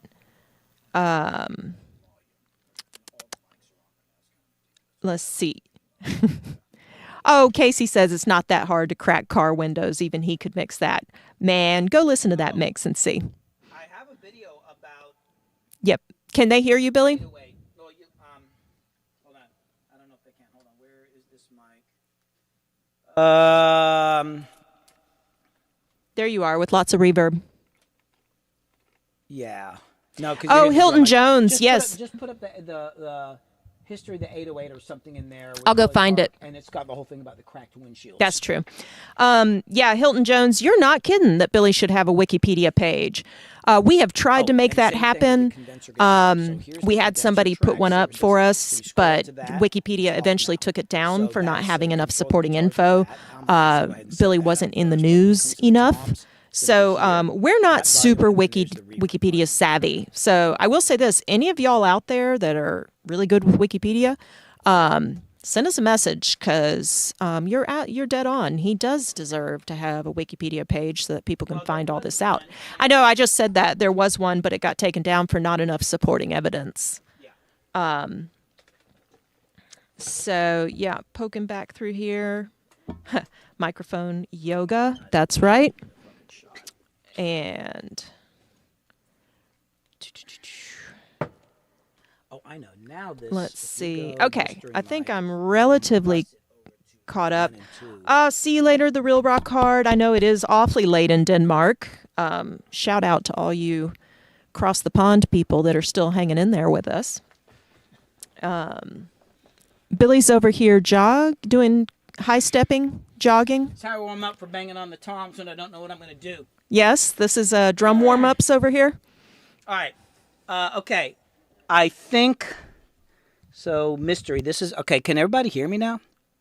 I think I'm. Yeah, we're getting a check on OBS. Okay, so now I have a talkback mic. Okay, so now, actually, Harper, let me sit here a second. All right. Oh, watch out. So, I as usual, I'm just like, hey, Crystal, talk. Harper's never actually worked on Ableton before, so he's going to, I just suddenly said, oh, by the way, you got to engineer for me. So he's going to engineer, and let me grab.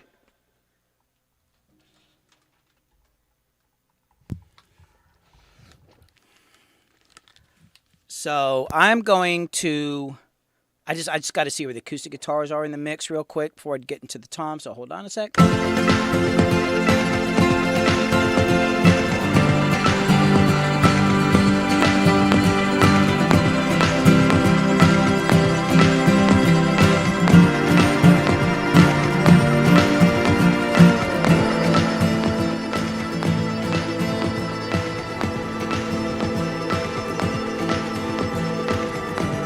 Okay, I got the click track in there just so I can hear the beats because I don't really have any drums in here. So the next thing is Harper, watch the volume here in OBS. The DAW, and it's gonna. I think it's good for the music, but the toms will need to. If we get the toms, which seems like a good level, although it's gonna be kind of hard to tell sitting here in the room with them. This should be good for the DAW. Okay. So concentrate on dealing with the tom mics down here with those volumes there, and yeah, all right, I'm gonna go bang on the toms. Let's just check the level.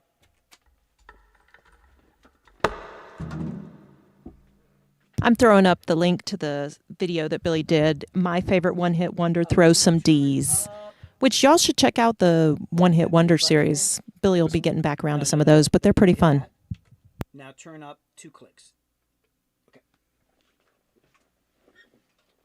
Oh, and you can probably turn off my talkback mic because it's the one that says mystery on the board. Oh yeah, mystery. Just hit the cut button on mystery. And is the black magic camera working over here? Oh, there we go.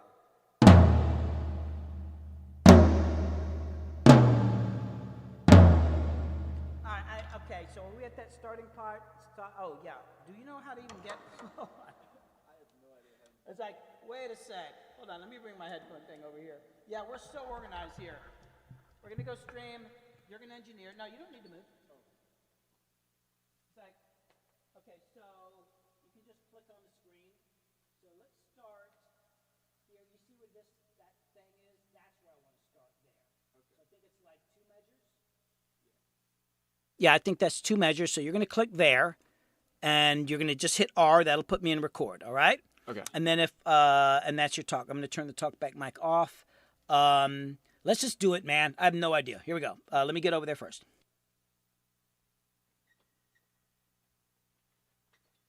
All right, here we go. Yeah, let's do the black magic. Woo!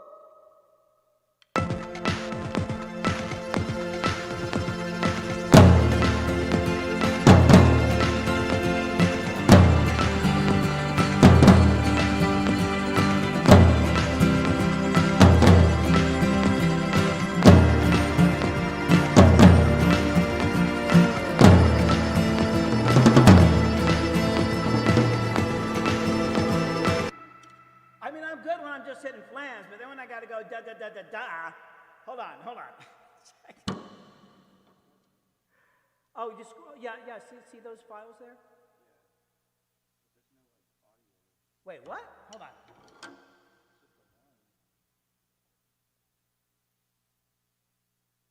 Wait a sec. Oh, mic's got to be on. Yeah, it helps if we turn the mics on. It always helps if you turn on the mics, but he would never know that. Yeah, okay, let's go back. Let's do it again. I'm going to practice this little thing here. I'll turn off the talkback mic. I am not a drummer. Although you started out as one. All right, let's do it again.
All right. It's not like I'm going to get a great performance, but we'll be able to hear what the mics sound like. So now I think we can take our headphones off. Take everything out of record. Boom. You see my masterful, we can switch cameras back. That was my masterful Tom playing Bear. Let me just listen to that real quick. Oh, what am I doing? Oh, actually, can you turn on the Yamaha power amp in there? I want to listen to this on the NS10Ms. Just inside that door, you'll see the power amp to the left. Hit the switch.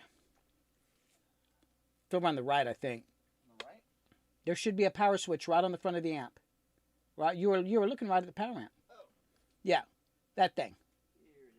Here it is. Yeah, thank you. I like listening to the Yamahas. Let's just see what we got here, shall we? Oh yeah, the toms are a little loud. Let me go back to where's that fucking picture? If you're in a Tesla and want to customize it easily and affordably, then you've come to the right. A commercial just popped into the headphones. Yeah. I'm getting there. I think it's here. Uh-oh. Duplicate stream key. Select new key below to go live here. What? Oh, I think you can just go back to that one you were on before. I don't understand. I don't. And a duplicate stream key. Select a new key. Sorry, guys. We're getting there. I can't get YouTube happening here. It says, what is that? Change dashboard. Oh, I think I'm streaming. You're on YouTube. Oh, okay. I think I'm on YouTube. I don't know if I'm on Instagram yet. Hold on a sec. You have to start Instagram over. Yeah, I already did. I gotta hit that. Now I think we're back on all three platforms now. And you said YouTube started? Mm-hmm. Okay, thanks, Casey. Yeah, so what ended up happening was that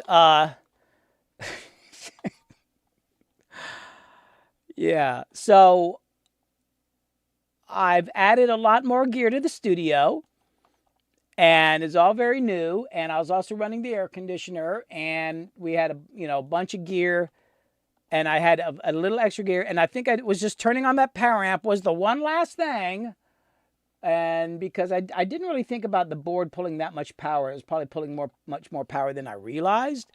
So yeah. So that I haven't had anything like that happen in a couple of years, because like on my early streams, we would crash all the freaking time. So I think I'm back everywhere. I blew it. I definitely blew it, man. Oh my God. So I think we're on Instagram. Yeah, that was a bit crazy. So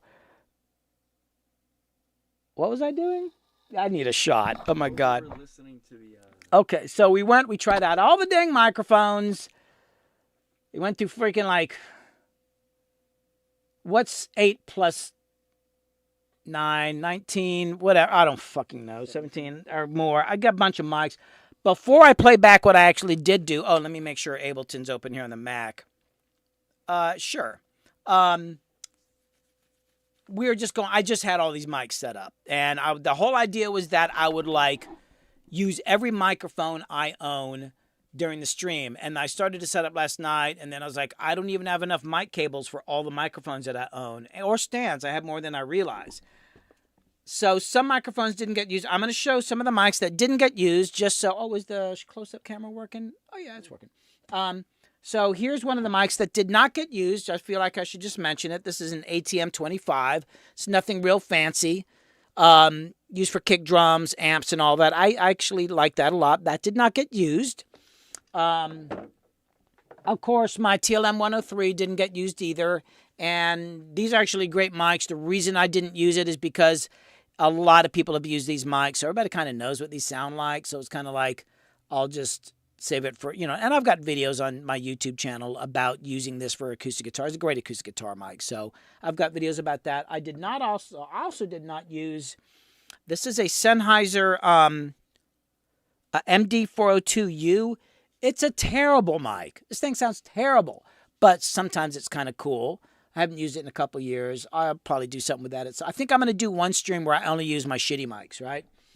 I did not use this CAD small diaphragm condenser, which I got from Chick Cusack at Atlanta Pro Audio years ago. say GXL 1200. They're all right.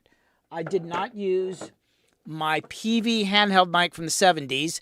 I don't even know if this thing works, but I saw it when I was pulling out the mics for the stream. I was like, oh, I'll try this. I didn't even get to it.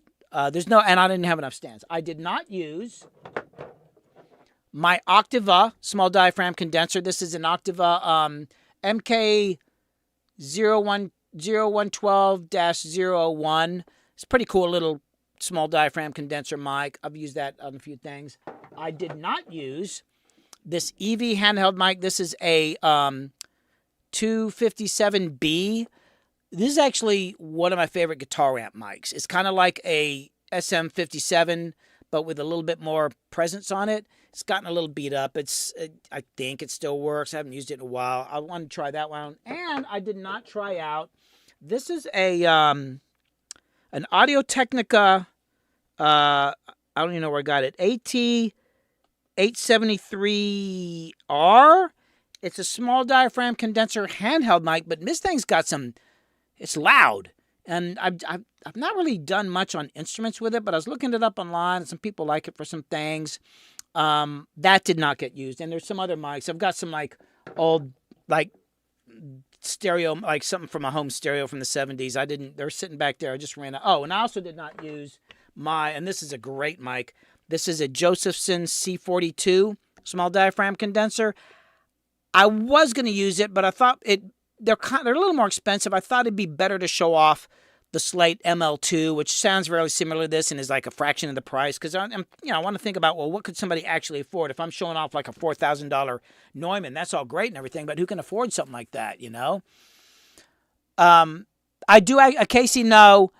I already showed the SM. I have an SM58 in the back, but I don't know where it is now. So anyway, let's get back to what we were doing, and then I definitely need to drink some coffee or have a shot. So we're not turning on the Yamaha power amp so we don't crash again. Yeah, you could go get me a shot. I think I could use a shot. All right. So, what do you mean he's done with his test? He's here. No, Griffin is not here. Oh, can you wait till the end of the stream? Yeah. Then? Okay. So anyway, I recorded just to go back over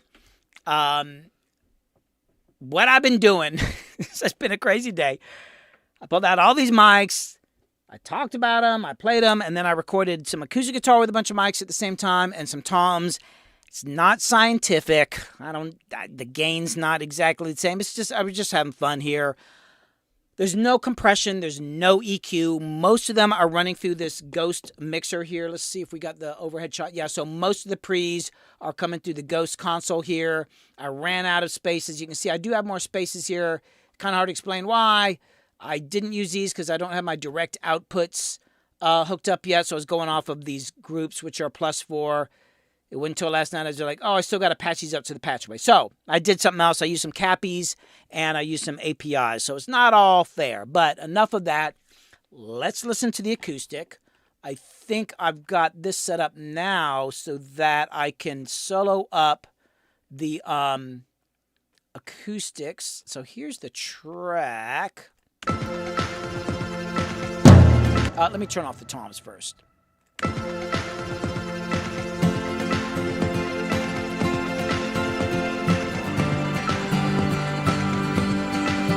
And it's just, I literally hadn't worked out any parts. I just strummed through it just to get an idea. I'm going to solo up each one of these tracks by themselves so you can see what they sound like. So this, oh, thank you. I don't think I'm supposed to do this on screen. Hold on a sec.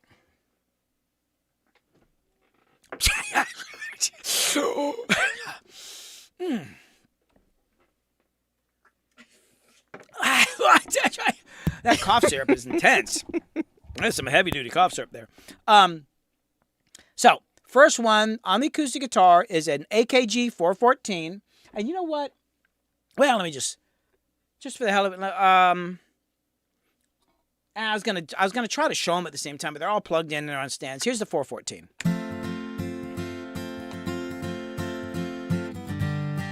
Slate ML2. The Pitman DP1. the EV mystery mic, which is what I'm using right here. The Neumann M149.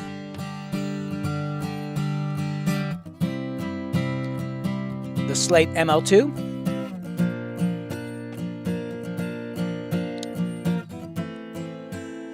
U87. The MXL V67. Oh, hold on, I'm getting to the end here of my crappy acoustic guitar playing. And yeah, so that's the ML V67. And then the Sennheiser 441. And, you know, like I said, it's not totally scientific. Here's the thing that gets me about it. Obviously, that 441 sounds darker. This mic here, this little mystery mic, which I think is an EV635, it's funny, like, it sounds way cooler coming through the speakers than it did in the headphones. But here's what's crazy about it. Some of these mics, they don't sound that crazy different. Like, you could get all into all these details about stuff, but like, we're soloing them. Let me show you again. I'm going to do... Let's do this. Let's go ahead and unplug some of those mics here. Not the big ones, like maybe the 414 and the smaller mics. The smaller mics I can hold up, you know. Bring some of those over here. They're not in the mix. Like, how much difference would you really know? You know, it's like I used to get so wigged out about that mic is just blah, blah, blah. And then, you know, it's just like, whatever.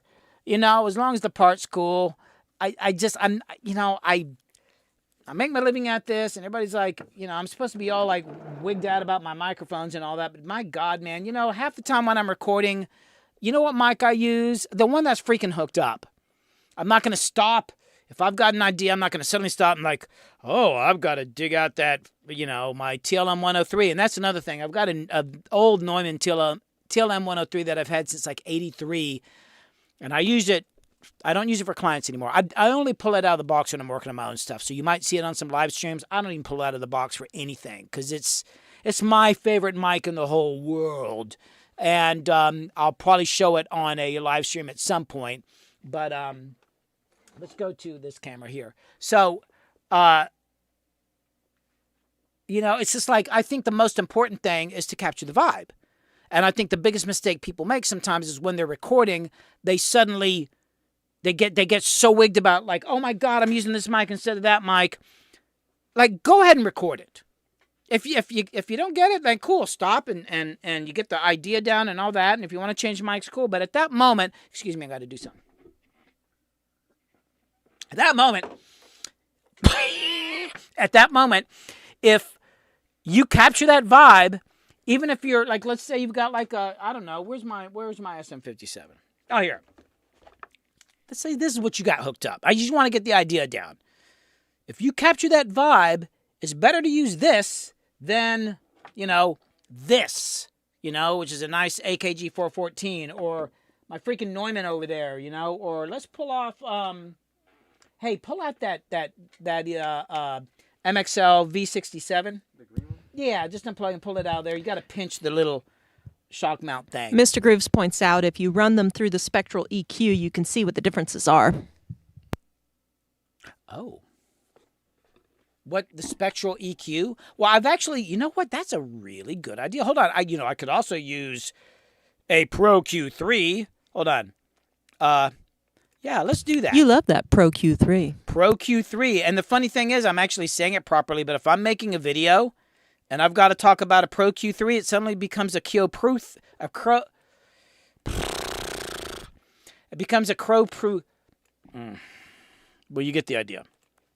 So, I'm going to try to hold up some of these mics while I'm... So there's the ML2. There's this. I'm not going to be able to show all of them. This. And then I'm going to name some of the... They're just too big. Actually, pull out that 441. The square-looking mic.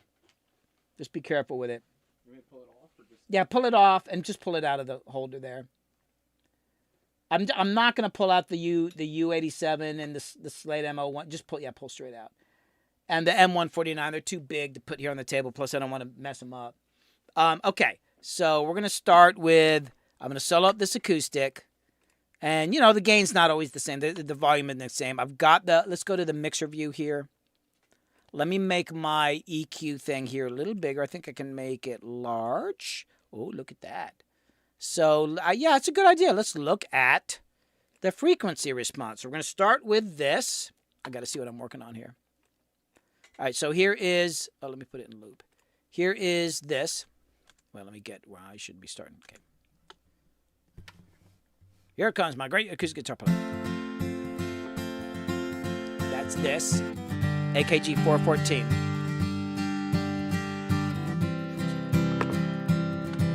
Okay, here's the Slate ML2.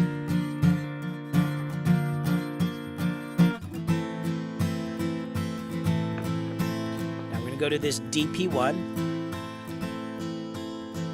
Okay, I can definitely hear a difference on that one. That's this. Kind of sweet. Actually, let me go back to that ML2 real quick. So that's this. That's this. Not a crazy amount of difference, too. You know? Probably the thing that matters most is the damn guitar. And then next is this. Let me get back to where we're playing. Right here. Next is this guy. What I'm talking into. This is this mystery mic, this EV. I think. I don't know what it is. So that's like a beat-up mic that is coming apart that was in this box of headphones that I found. Next is a $4,000 microphone. This is a Neumann M149 EV. M149. Free mic. $4,000 mic. Oh, and then I have this labeled on. This is actually a Slate ML1. Okay, so here's the M149. Slate ML1. U87. MXL V67. It's kind of a little honky sounding. And then this one. That's definitely muffly sounding. Maybe that's why I like using it on classical guitar. I mean, seriously, guys, come on. Come on. Come on. Free mic. It's like $150 mic or whatever it is. $4,000 mic. You can hear a difference. Some of them obviously soloed up. Let's put them in the mix. Unfortunately, I don't have a great way of being like, I'll do the best I can here. I'm going to put it in the mix. Let's see how much of a difference it makes. Let me make my EQ here thing smaller. All right, so we're going to start with, I'm going to put a little reverb on it. Let's put a little reverb on it. Okay, we're going to start with the 414. So this is with the 414.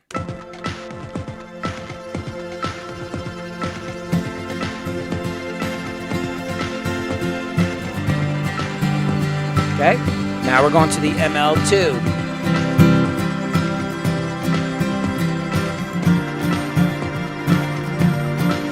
Now T1.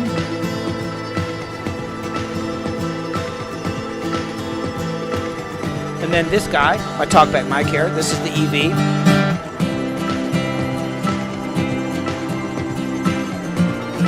Then Neumann M149.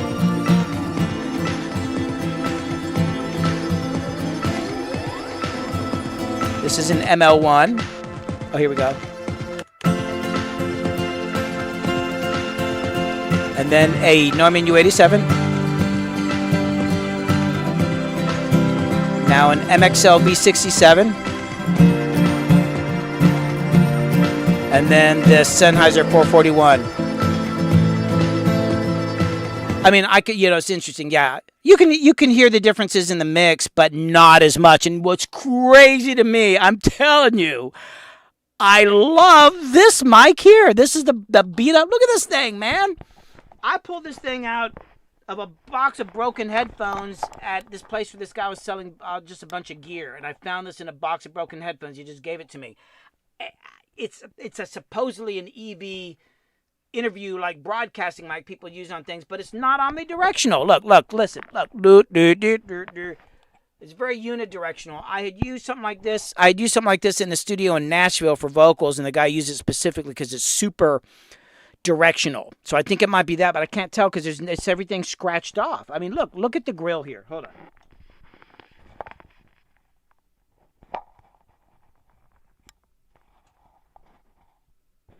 Free mic. I like it better than my $4,000 mic. I'm just telling you. And of course, that one has more detail, but there's just this one, man, I'm so glad I dug in that box. I was like, oh, those are broken headphones. I'm like, there's always something in the bottom of the box, a broken headphone. So I use that. So let's The move. Mix Club asks, can you show the head of the EV mic? Does it have a black dot in the center? Okay. Oh, I got to talk into it. It's got a screw, and I looked it up. When I saw this, it's like, oh my God, they just screwed this thing on. But I looked it up online. So the EV, what is it, the 635? It has this, right? I don't remember about the one in Nashville that looked exactly like this and was insanely unidirectional. I can't remember if it had a screw in the front, but this is what the top looks like.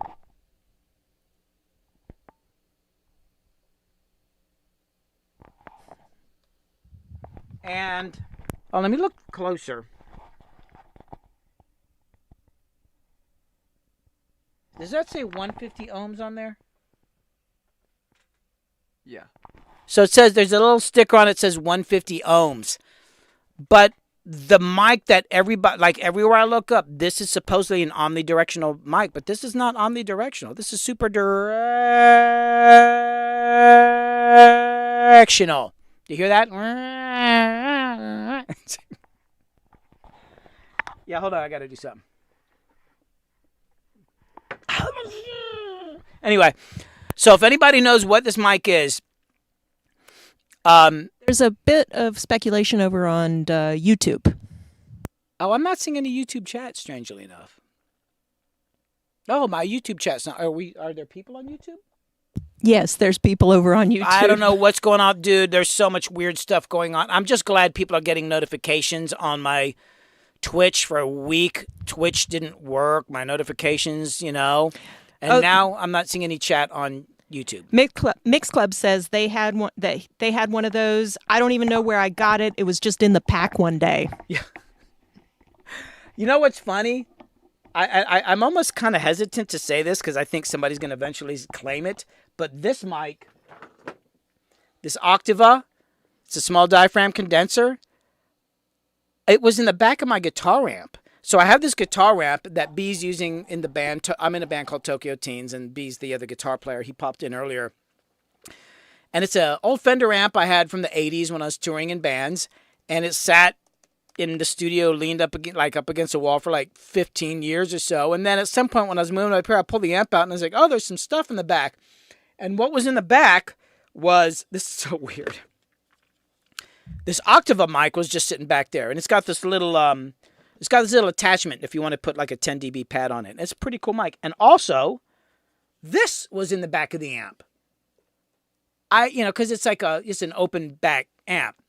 I've not wanted to say it, but somebody, I don't know if it was a client at the studio, why these mics were in the back, and I didn't rip them off. I swear, I hadn't used the amp for a gig since maybe the early 90s. So it literally sat in the recording room when I was doing all those rap records and all. I didn't use it because it's an all right amp. These two mics were just in the back of my amp. I have no idea. And let's see, there's a couple other mysteries around here. Like I've got a guitar here, a Telecaster that just was at my other studio, and I thought it belonged to this other producer there. And he said, no, that mic's been that guitar's been in this room for 3 years. And so I don't know. Anyway. Mix Club says, oh yeah, that's mine. Oh yeah, sorry, Mix Club. Oh, were you over at the studio sometime? On the other hand, I had a beautiful Zildjian ride cymbal, best ride cymbal I've ever heard in my life, disappear from my studio. I had a nice set of headphones disappear from this studio a year ago. I don't know who took it. I'm a little suspicious though. And there's some other things that have just shown up. It's weird. Life is like that. And there's a cat living here now that we have a new cat that just showed up, and now we have a new cat. Anyway, that's a whole other story. So that's the mic thing. And I guess the point being, man, like somebody was talking about miking a mountain dulcimer and like kind of all worried about it. It's like, man, just mic it up, man. Don't worry about it. You know, just have fun. There's a story, and I need to look up the facts about this, but it has something to do with the Bee Gees. And the Bee Gees were going to make a record, I think, in Italy. They booked the studio. This was a long time ago before it was easy to just go get gear. And the studio had a fire, and most of it was destroyed. And they actually recorded this album. There was only one speaker, and it was like just Shure SM57. So they did this Bee Gees albums with like one speaker and some SM57s, and they actually got a Grammy for like best engineered album. This is like, and you know why? It probably just is. It's just probably cool, you know. So anyway, I'm gonna go with the mystery mic. Mystery mic wins. I got to tell you, I kept thinking like maybe I'm just kind of liking the idea because I pulled it out of a box of headphones, but I'm gonna use it. So anyway, Hilton Jones is saying that he thinks it's an EV635A. that's exactly. This should be an EV635A, but an EV635A is Omni. This is not an Omni mic, unless I have a misunderstanding about. Shouldn't this be picking up sound equally? Oh, okay. Y'all tell me, is this Omni? Is this Omni or not? Okay, watch it. I'm just gonna hold a note, a beautiful note. It'll be the best note. Okay, check this out.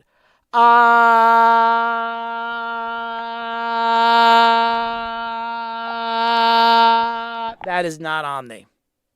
Come on. And EV635 is supposed to be Omni. Like I said, I was in Nashville, and the engineer, I was working at Compass Studios for Sean Spencer's album last year.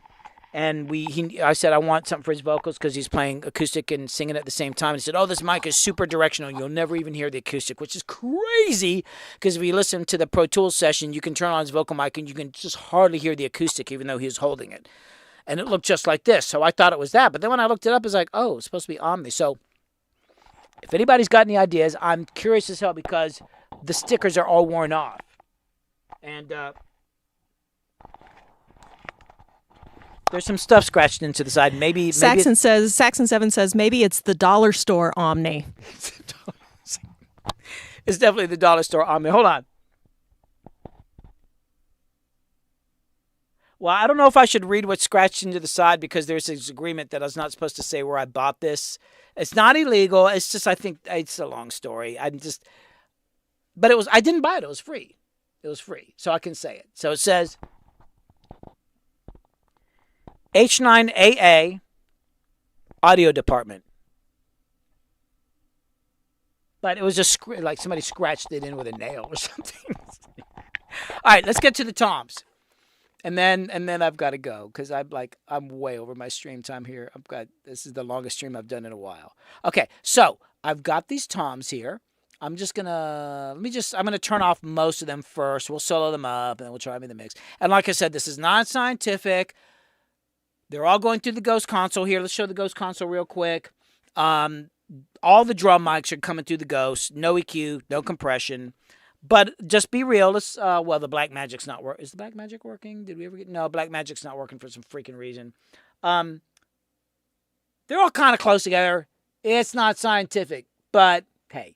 Anyway, I'm gonna just do the 421. So this is what I got in the mix.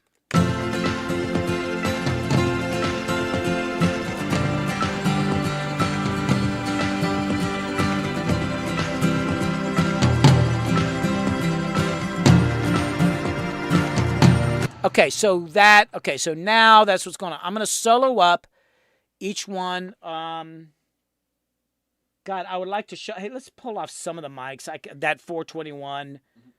You're going to have to unscrew it from the stand. Should have done this before. Oh, I've got another 420. Hold on. Pull off the other ones. Guys, Crystal, say something interesting. I'll be right back. Oh, my goodness. Huh? I need to keep a notebook with just stuff I can talk about. I'm still over there. So, okay. So I think we've established that mic is not omnidirectional. And, it does seem to have come from a school. So that's pretty interesting. We've already hit 2 hours? Well, there we go. Yeah, I've got, one of my kids is sitting at school waiting on me. We're going to wrap this up soon. waiting on me to come get him. The hell with him. You know, he didn't do the dishes anyway. Well, that's true. And and the garbage cans were left out by the road for like 3 days. It was a little longer than 3 days. Yeah, the garbage cans were left by the road for like days. Dishes aren't done. So if he's got to stand by the side of the road, too freaking bad. Nah, he can sit inside the school. Okay, cool. Yeah.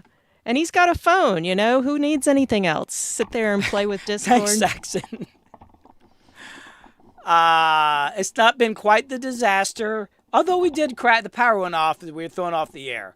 Okay, let's grab. Yeah, that's good. I'm gonna be able to show the mics here. Yeah, it is a special stream. It's you know, kind of a mess. Like I said, y'all should have seen poor Billy trying to get ready for this. It was he was a little freaking out. But it has been fun. It's been a while since we did a stream where, you know, Billy was actively recording a lot of stuff. Usually he tries to keep it a little more on track. So this has been a bit chaotic, but we are always glad that you guys are hanging here with us. I know some of y'all have asked some questions that have slid by me. And I haven't really had time to scroll back and see if I can find them. I'll look for some. And I don't know, Billy, are you capable of answering questions while you're doing what you're doing? Sure. Okay. I can multitask, kind of. Not I.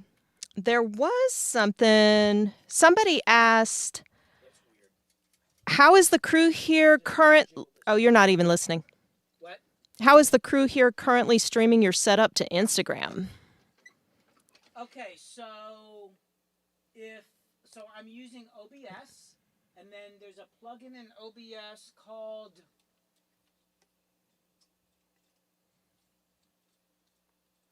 it's weird. So you know in OBS, normally if you put a plugin in, it comes up at the top where it says tools, like in the main, like at the top of OBS. This one actually comes in like if you're doing like color correction, like if you go to filters. This plugin shows in up there, and it's called, this took me forever to figure out. It's called, oh no, it's not. Oh wait, where is this damn thing at? Oh, it's something weird. Oh God, I don't know. There's been so much going. What now? Is it in docs? Or do you have something? Oh, it's called, yeah, it's called Vertical Stream. It's just called Vertical Stream or something like that. It's kind of weird how it works. Because you set it up, and then in OBS, there's like a whole other screen over here. So it shows Hey, Billy, there. Huh? somebody says YouTube is muted. YouTube is muted? I turned off my microphone. Sorry. I'm sitting here talking without... Oh, God. It's MTV Unplugged, they say. Hey, I knew this. You know, at a certain point, I knew this stream was going to be a disaster. So I was kind of like, you know what? If it's going to be a disaster, I'm going with it. I'm even wearing a different shirt. Look at this. I'm wearing like a button-up shirt. I figured if it's going to be a disaster, and it's too small, it's tight. A disaster? Yes, a disaster. Disaster. Anyway, I think you guys should have audio now. Okay? I actually turned off my microphone. I don't even remember what I was talking about at this point in time. All right, so I'm going to play these toms. These are the different mics that we used. I started off with this. I'm just going to, and just so y'all know, I am not a drummer, so it's not great tom. I'm just banging on these toms. So the first one is this.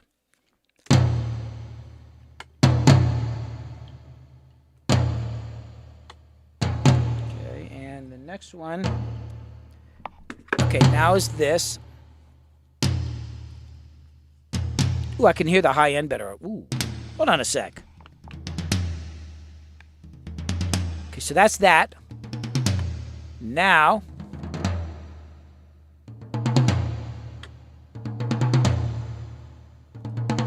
that's interesting. There's like this one here has this cool kind of richness in the low mid. But this one here's got some cool upper, like some high end on it. I might have to try this on the kick. I've never tried it on the kick. It's actually a kick mic. Ooh, I like it how it picks up the sticks hitting the head. Next, I've got... Next is this.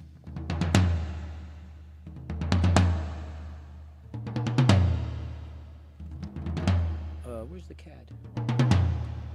And then we've got... And then we've got... That's the CAD. 609.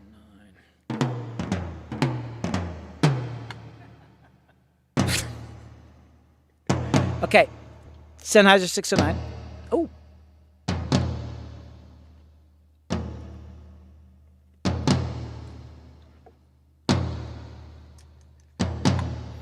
Shure SM7.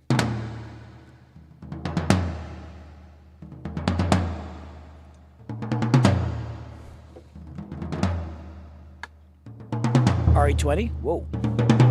Oh. Whoa.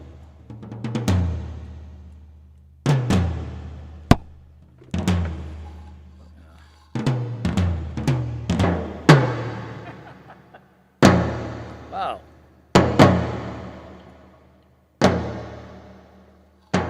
Okay, so that is interesting. Oh, let me stop this thing. Why is it not stopping? Okay. I'm hearing way more of a difference between the mics on these toms than I did with like the acoustic guitar. I'm sure there's some reason for it. And of course, there's a more varied range of mics right now. You know, like this is a 1970s cassette deck microphone, which I really like. But I got to tell you, my favorites were like this one. I got to tell you, they're very different. But the difference between these two is kind of incredible. But now let's hear them in the mix. Again, this is not super scientific. Let's just kind of go through the best I can. Yeah, hold on to that because you're going to have to hold that and this. Appreciate it, Harper. Okay. Yeah, let's go. Well, actually, now go to the big screen because I want them to see the mics. So I'm starting with this. Okay. So we're going to start with this. This is it in the mix.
Okay, that is interesting.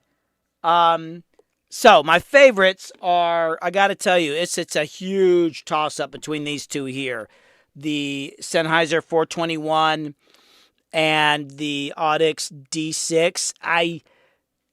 It's funny, I'm going to literally contradict myself because earlier when it was like the acoustic guitar, I was like, I don't know, just pick a fucking mic, it doesn't make a damn difference, even though I like this one. On this, I would probably sit here and obsess over it because this one, there's like a cool thing in the lower mid-range that I really liked. There's a tone thing that I like. But this one, the stick click sound, man. Harper, what'd you think? I thought my favorite was the RE20. I kind of like yes. I kind of like the RE20. This one, I was like, man, I've only ever used it on my voice for the videos. Like, what do you think about this one? I don't know. I think it's just like it's got like some like warm sort of vibe to it.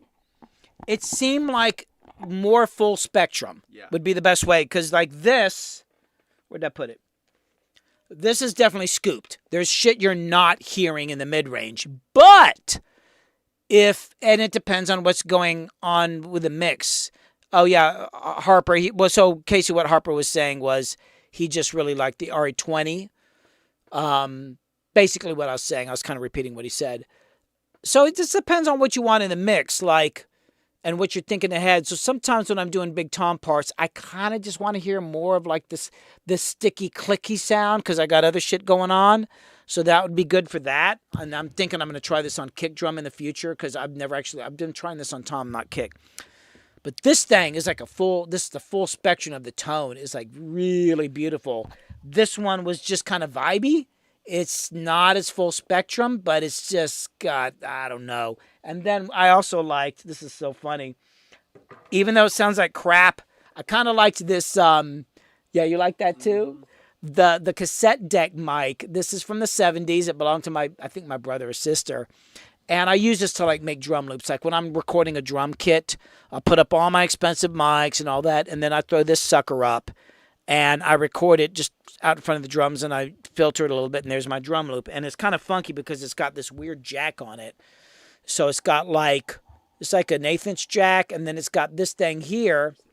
Yeah, it's got this thing here, which on these older cassette decks, because it's got an off and on button, that would trigger it to record, it would start recording and stop recording based on that button, I believe. And my little sister and I, when we were living in West Berlin, Germany in the like 75, 76, we would take this mic and make these little like recordings, like we were pretending we were interviewing people. And I found this in a box and I started using it a couple years ago. And then what I do is I just take a little adapter here and plug it in. And then I plug that into a DI box. There's probably a better way to do it. This is just what I found that I've been able to figure out. And then I plug it in a mic pre, and I got to crank it up all the way. And it's noisy as hell, but it works. I also put up a link to your video with that. It's the GE, right? GE cassette deck mic. Yeah, if you want to know the exact model number, it's... Oh,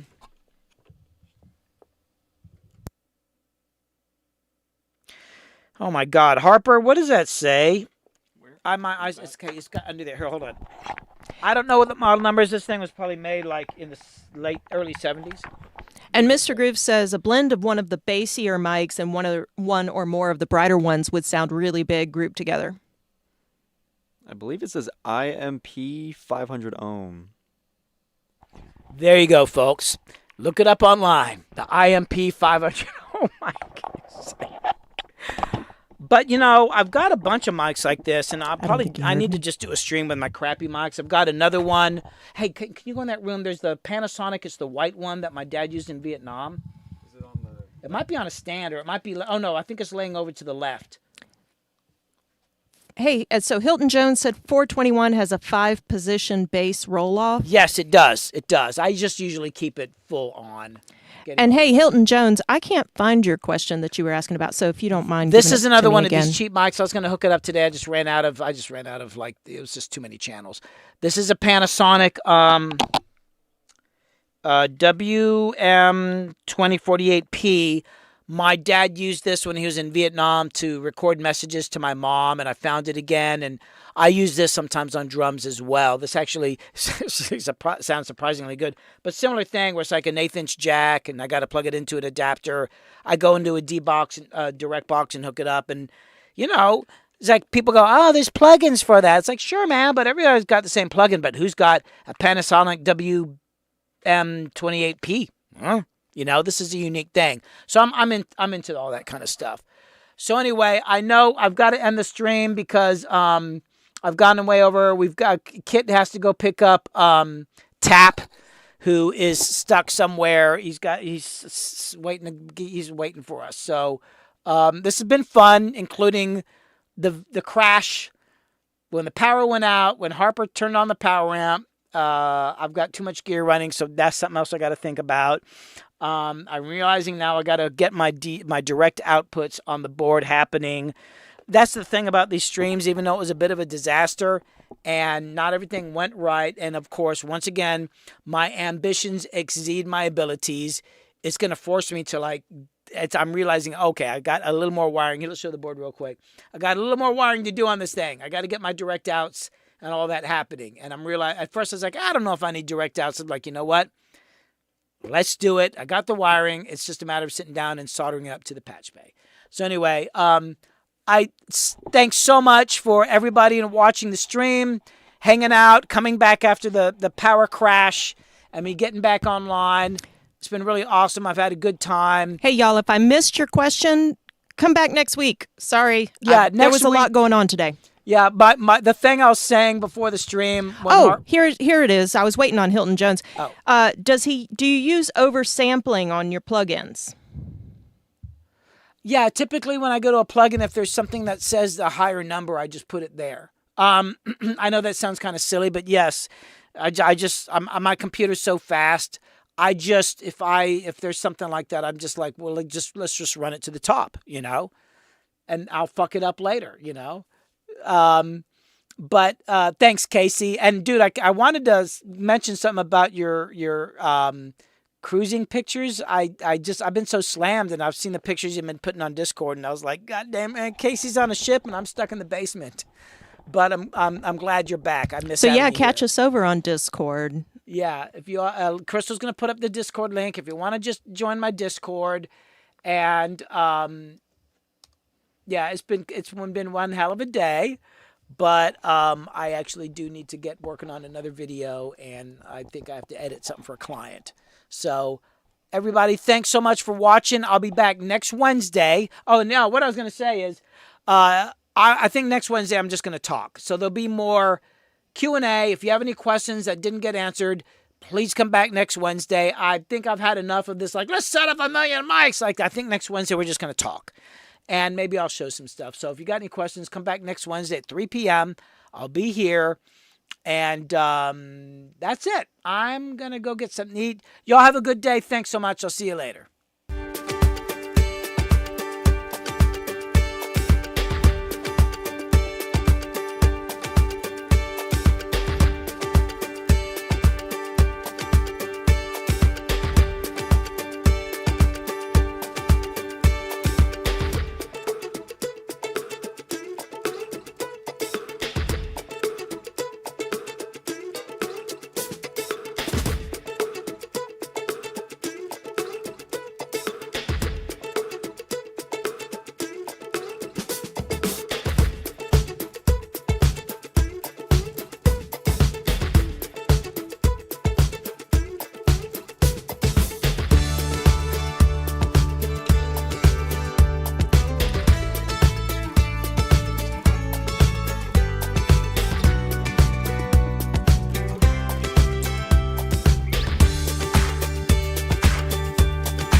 Take 1, take 2, take 3, take 4, take 5, take whatever.